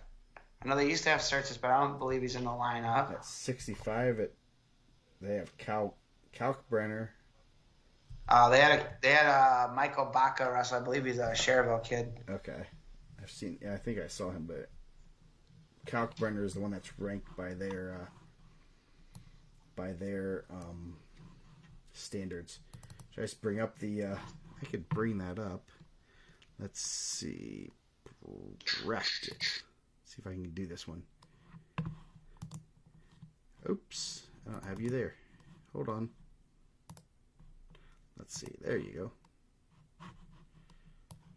Maybe. Let's see. Apply. Nope. No. That's me. Okay. There we have you. There we go. Let me change this. Window capture that one. There we go.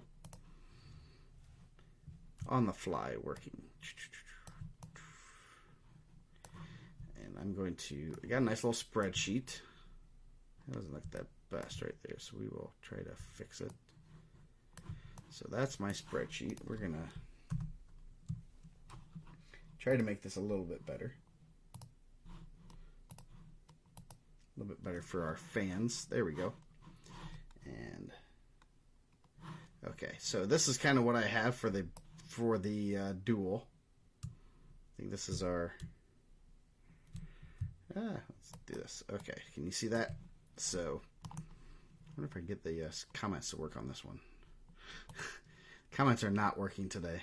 I do not know why. Everything should work.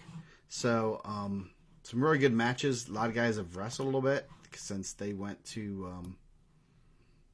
Since Mount Carmel was at the Carnahan. Let me move this one over. There we go. This is kind of my prediction. Newell and Calvin Moore. That's kind of a toss-up match. I think Newell. You said Newell beat him at IPO? Oh, hold on. I cannot hear you. Uh-oh. What'd I do? Okay. We're back.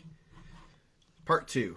My computer locked up and then decided to do updates. So, we're here to talk Crown Point. I blame Eric Newell for saying the snowstorm that everyone needs to be prepared. Yes. Your computer got scared.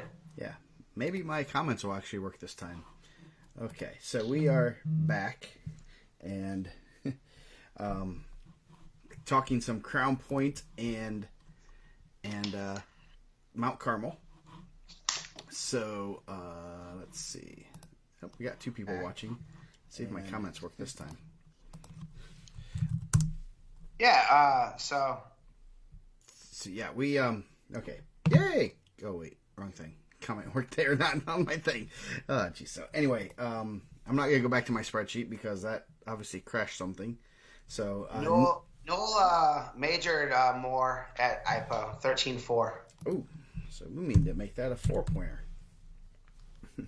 so yeah, and they could say, well, they were cutting weight. That was at 116. They're both probably cutting some weight.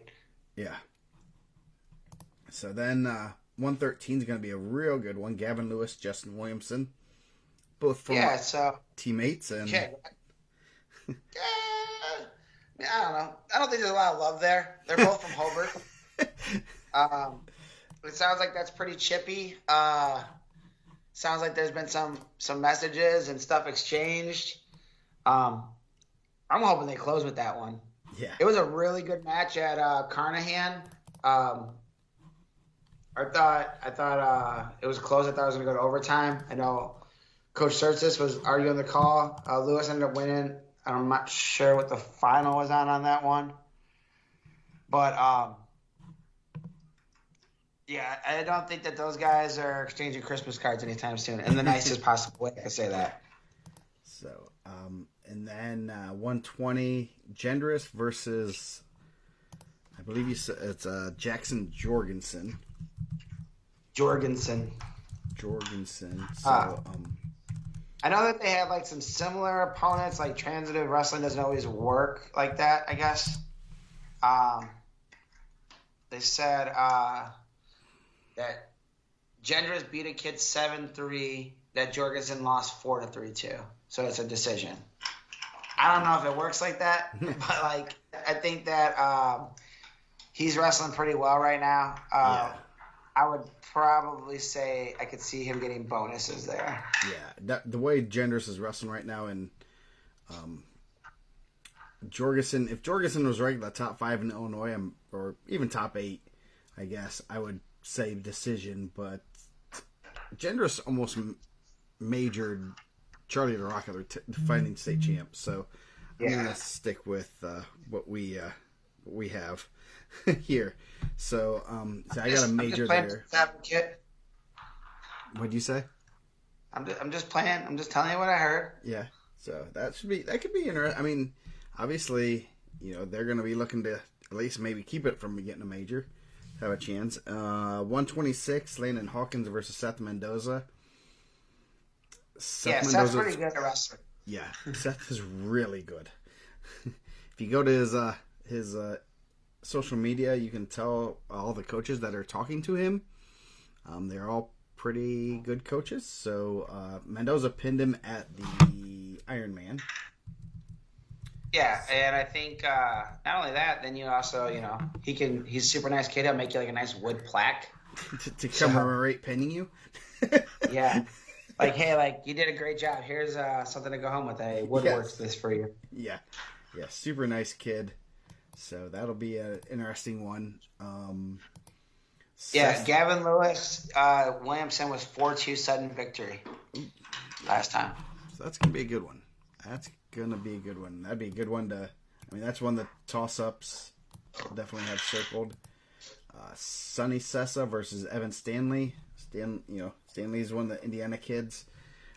Majored him last time, right? Yep, majored him at the Carnahan. 11-2. Yeah. Evan's pretty good. Evan wrestled Jake probably better than anyone. 8-5 was probably the best match Jake's had in Indiana. Yeah, Jake had to really work. Stanley just held a really good position and just didn't bite on a lot of Jake's fakes either, which is hard to do. So he's really strong. He holds position well. Yeah. So that was a good one. Clinton Shepard, Damian Resendez. Shepard. That was a tech fall. Yeah, at Carnahan. So, that's pretty easy. Then a couple that we have not seen: Yari Acuna Jacob Jones, Liam Kelly. I think it'll be Baca. It sounds like Baca won that wrestle off, so Oscar Baca possibly. Oscar Baca. We'll put him in there. I don't know. Maximilia Weimer from Springboro beat Baca. He pinned him at 243. Then he beat Acuna 8-3. I mean, I don't know how much that really tells.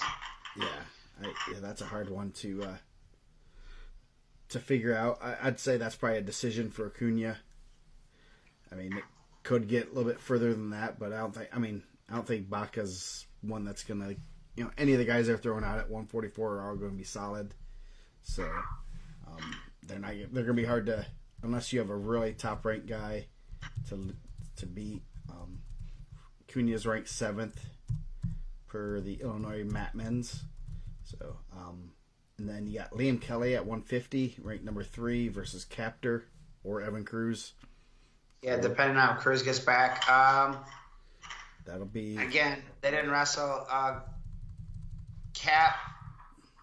Cruz lost to Tommy Gibb 1-0. Liam Kelly lost to Tommy Gibb 3-1. So it's probably a toss-up match. Yeah, probably a toss-up. Kelly's ranked 3rd in Illinois, so I have that. That's probably another toss-up match. Acuna beat Cruz at IPO 9-1 when Cruz was representing Mishawaka High School. Nice. 157. This could be a real good one. You got Eddie Enright. He is going to Northwestern, I believe. He's incredibly tall, right? Yes. And Griffin Van Tichell's not incredibly tall, so that should be fun. Yeah, Enright's really good. I believe he placed at the Ironman. I have that as a major. It's gonna be hard to major someone like Van Tichell, but he DNP'd at Ironman. He was runner up at Carnahan. He lost to Paul Agostinasanti from Blair Academy 2-0 in the blood round. Pretty good. That guy's pretty good. Yeah. So that could probably be a decision too, but Enright's really tough. 165, Reinhardt, he likes to pin people. And Kalk Brenner is probably not someone that's going to stay off his back. Did they wrestle at Carnahan? Did Kalk Brenner wrestle there? I do not believe they did. He lost to Fowler by fall, and then Kalk Brenner went over here and got beat by Michael Boyle, who from Bishop Watterson that Reinhardt beat first round. Okay. So I was right there. And then you got a couple hammers for the Mount Carmel Caravan. Colin Kelly. He's really good. Yeah, he's pretty good. They said said that he's been pinning people and making them tap out because he's so strong. Yeah, he dominated at the Carnahan. I have that as a 6 for them, which will be, he's pretty good. Yeah, I agree. So 190, Rylan Breen, who is also really tall. Austin Reading. I have that kind of a decision. Breen's a really interesting wrestler because he's really tall. He's kind of funky, and I was talking to Hawkins about it. The second time you wrestle him, it seems people do better against him. They kind of find a kink in the armor or whatever. Gunnar Henry wrestled him twice at the Carnahan.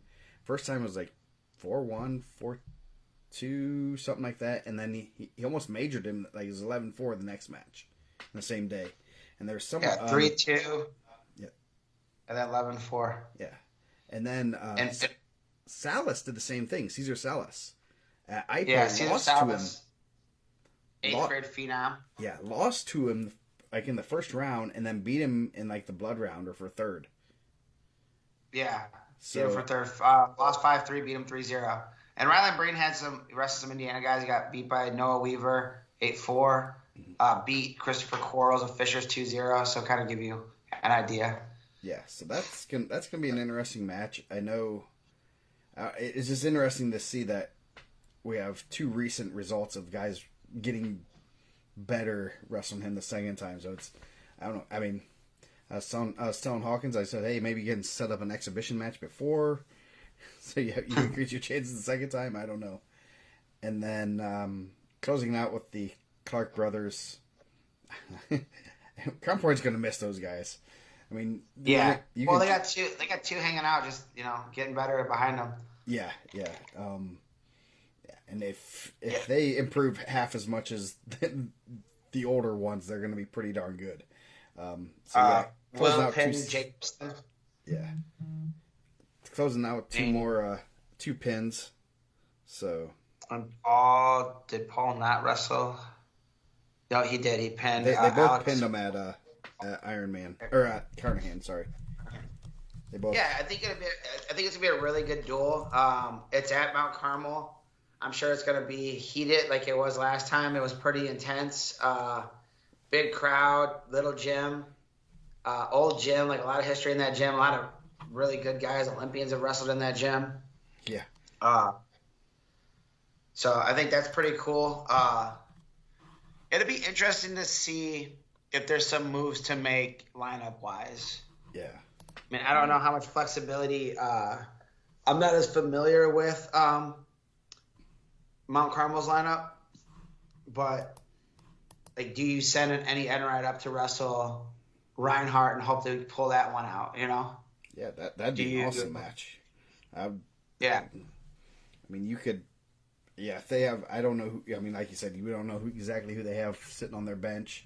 And in that area between 32 and 57, they have some pretty good guys. So they very well could have someone sitting at 38, 44 that they could insert and bump some guys up.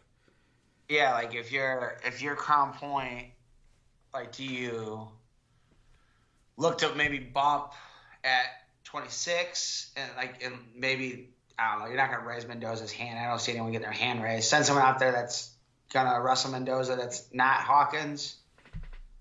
And, dude, also, like, Crown Point, like, you're going to have, you have to. It's just the nature of it. But you're going to have Newell and Lewis make weight back-to-back days for DAC and this duel.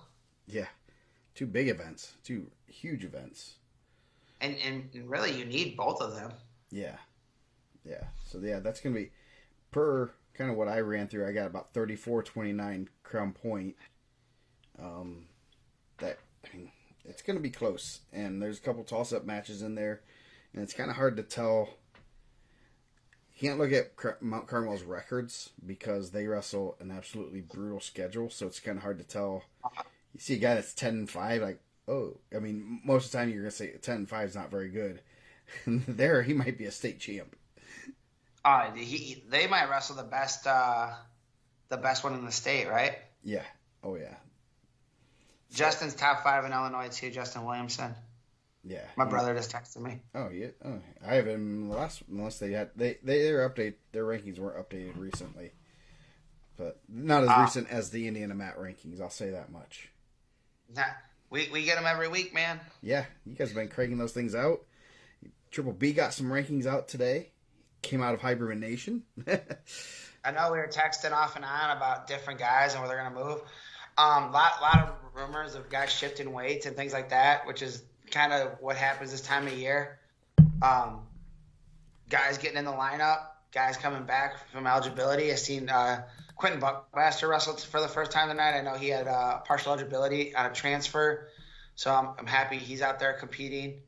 I heard another, like, Penn might be adding a hammer, which good. It's going to make them really tough down low. I think we heard a rumor of a 170, 190 state champion potential guy coming back. Still waiting to see that happen. Yep. Still having the ear to the ground on some other things, but yeah, it's gonna be an interesting couple of weeks of seeing who shows up at what weight classes. Who even seeing McConnell down to 190, like, whoa, we weren't expecting that. Puts him in the mix to win a title. I mean, he beat Gunner last year. They split. There was some other guys that have been. There were a couple others that we saw that dropped down weights and have wrestled up a little bit and got the 2 pounds, and now it's time to kind of make that make that last push at your weight you're wrestling that sectional. I mean, selfishly, I know there's like someone that said they thought Ryan was going to go 26. Selfishly, I like to see him and Jake. I think that's going to be fireworks. Oh yeah, that'll be but fun. Like looking at some of the weights, I don't know if that's like how I don't know how true that is, but like if it's weight management, like my weight management system, I don't really know how that works. So I don't know like what he needed to be at what point, if he's ever made scratch or not. But I think that could be fireworks at 32. But if he's close enough to 26, I mean, I'm sure he likes his chances there, defend his title. Him and Hawkins might be an exciting match. There'll be a lot of scrambling around, like those cartoons, like a dust ball with arms and legs coming out. Yeah. No, that should be interesting there.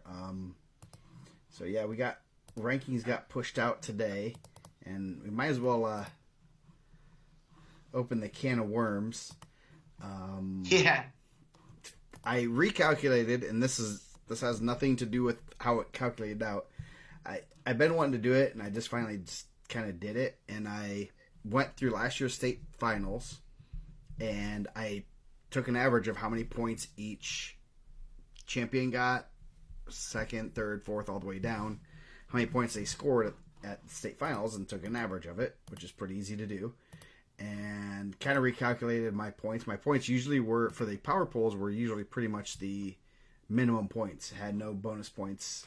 And a little bit unfair to like champions, because the champions usually at least get a pin in the first round, maybe like a major in the second round, and then kind of more decision.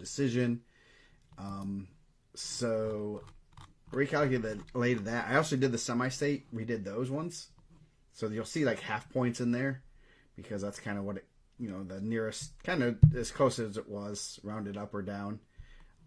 So our power poll kind of was close, as in it is tied currently for Brownsburg and Crown Point.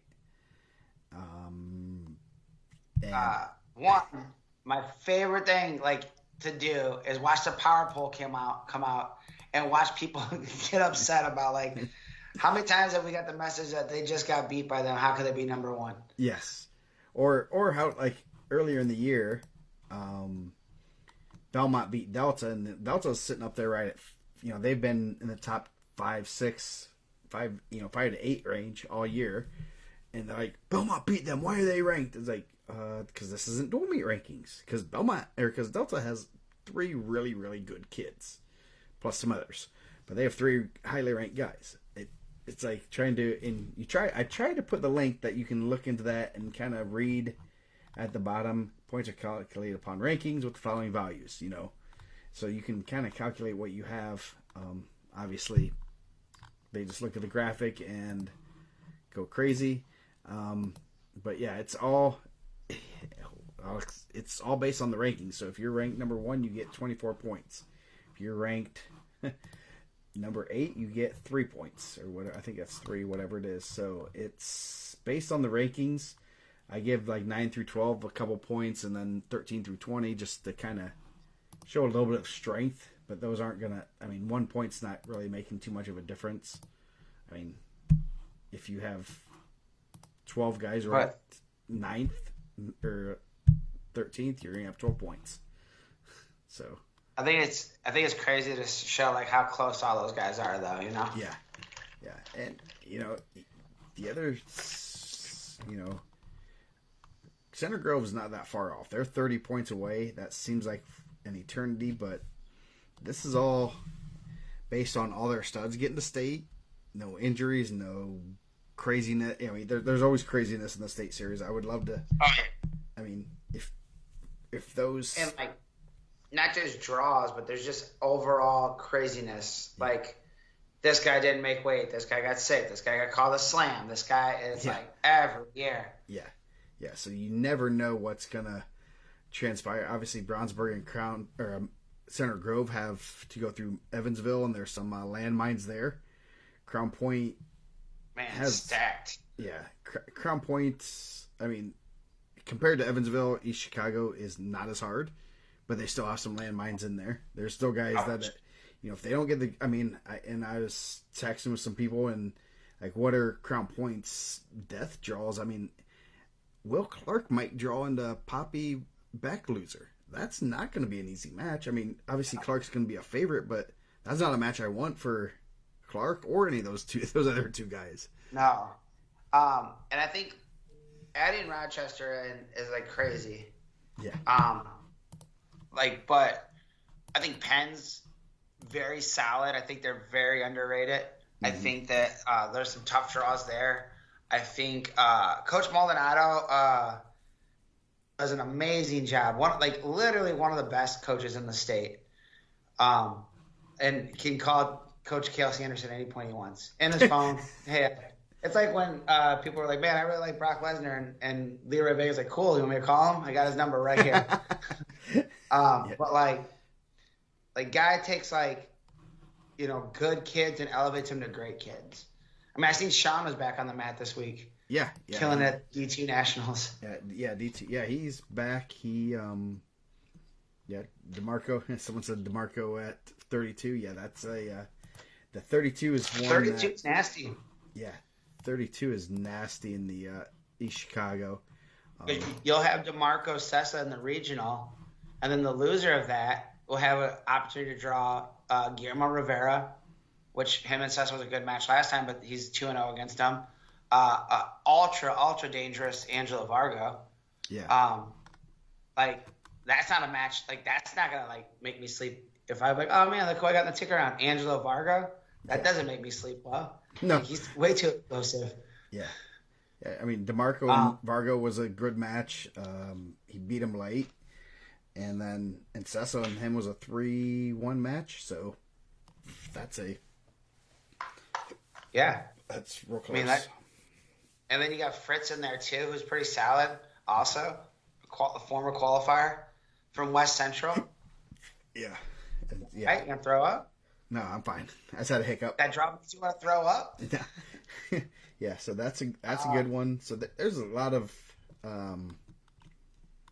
just a lot of landmines in every semi-state. There's always, we see them early on and ooh, that's gonna be juicy if someone draws in that regional or whatever. So Evansville, it's those, I don't even want to look at those. Supposedly it's the toughest semi-state, some people say. Allegedly. Well, they literally got the toughest regional. That regional is brutal. Oh, yeah. I'm not gonna lie. There's times there's 6 guys coming out of that regional that could be in the rankings. That regional can get its own ranking, honestly. They're at 113. Dustin has 6 guys ranked from the Mooresville regional. I'm going to go out on a limb. I guarantee 2 of them don't go to semi-state. At least. I'm going to go on at least 2 of them don't go to semi-state. That's how tough that. I mean, you have Dickman, Rio, Brennan Leonard, and then Gavin Ash is 5th. 1, 2, 3, 5. Caleb Schaefer gets shoved in the middle of all of them. So Schaefer, on his luckiest day, he's going to draw Gavin Ash in the first round at semi-state. Yeah. Yeah, that's I see Tom Nguyen of New Albany, coming in, having a good, I think he's having a pretty good year. I'm a regional champ. That doesn't matter. You could run into Dickman Rio loser in the ticket round. Yeah. 150, and you have 3 of the top 3 guys are all coming out of that semi-state. And of that, they can all hit each other. Krija and Gibb can hit each other in the regional, and then one of them can draw into Hunter May. Hunter May. Yeah, that's crazy. And then you have, even so, you have Alex Smith lurking in there, who from Heritage Hills, who is pretty darn good. Possible regional champ, him, Schneider, Vanover. Then you got Nathan Anderson from Columbus East. So all 4 regional champs are going to be, they're not all Krija May level, but Krija and May are really good. And then you have 2 pretty solid guys that are coming out of there too. I don't want to Columbus East kid in the ticket round. I don't care. No, and I think, Indiana being the one and done, you just don't know what's going to happen. Yeah. You could a guy like Smith can dump you to your back because he's a Greco All-American, and now Yeah. you're fighting in a hole. Yeah. Yeah.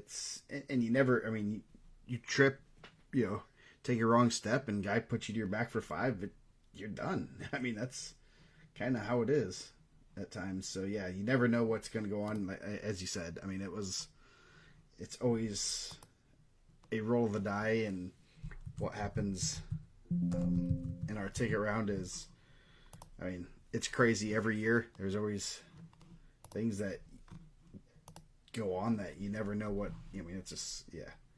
So yeah, those are just some. We'll go over those more later as we get closer to semi-state. Anything else for this week?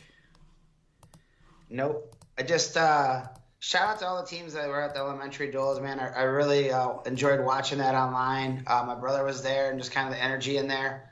Um, Floyd Central won. They were the 3A champs, and then they're the middle school champs. Crown Point, New Pal came down to the wire, came down to the last match. New Pal, Crown Point ended up winning. So I think they defended their title, and New Pal bumped up a class. So I think they were like the 2-time defending champs, which was pretty cool. Watching that as it's going on, like, and just kind of seeing like some of the videos that people were sending, like just the way people were getting hyped for those matches, like, that's huge for those kids. Like we talk about that for the duels. Floyd Central, Hobart came down. So Ron Cali beat Hobart. Floyd beat Ron Cali, and then Hobart beat Floyd in like that round robin. And it came to where the Hobart kid lost to Ron Cali to lose. He got a big pin to win against Floyd.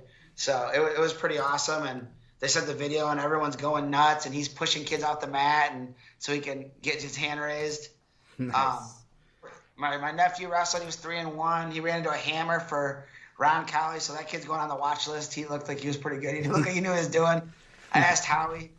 He said, "Yeah, that kid doesn't lose a lot." So yeah, they call him. He said they call him the murderer. So I think my brother calls him the murderer now too. Nice. So, but like a lot of the teams that were at Team State and the teams that are doing well, were also there.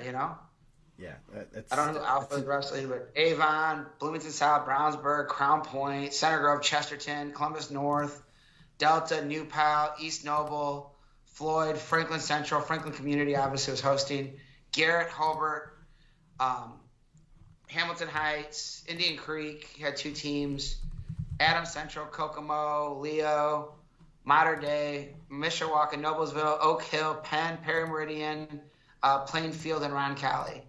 Like, if you look at the team state, you see a lot of those same teams. Yeah. You look in the rankings, you see a lot of guys from those schools. Who is Alphas? So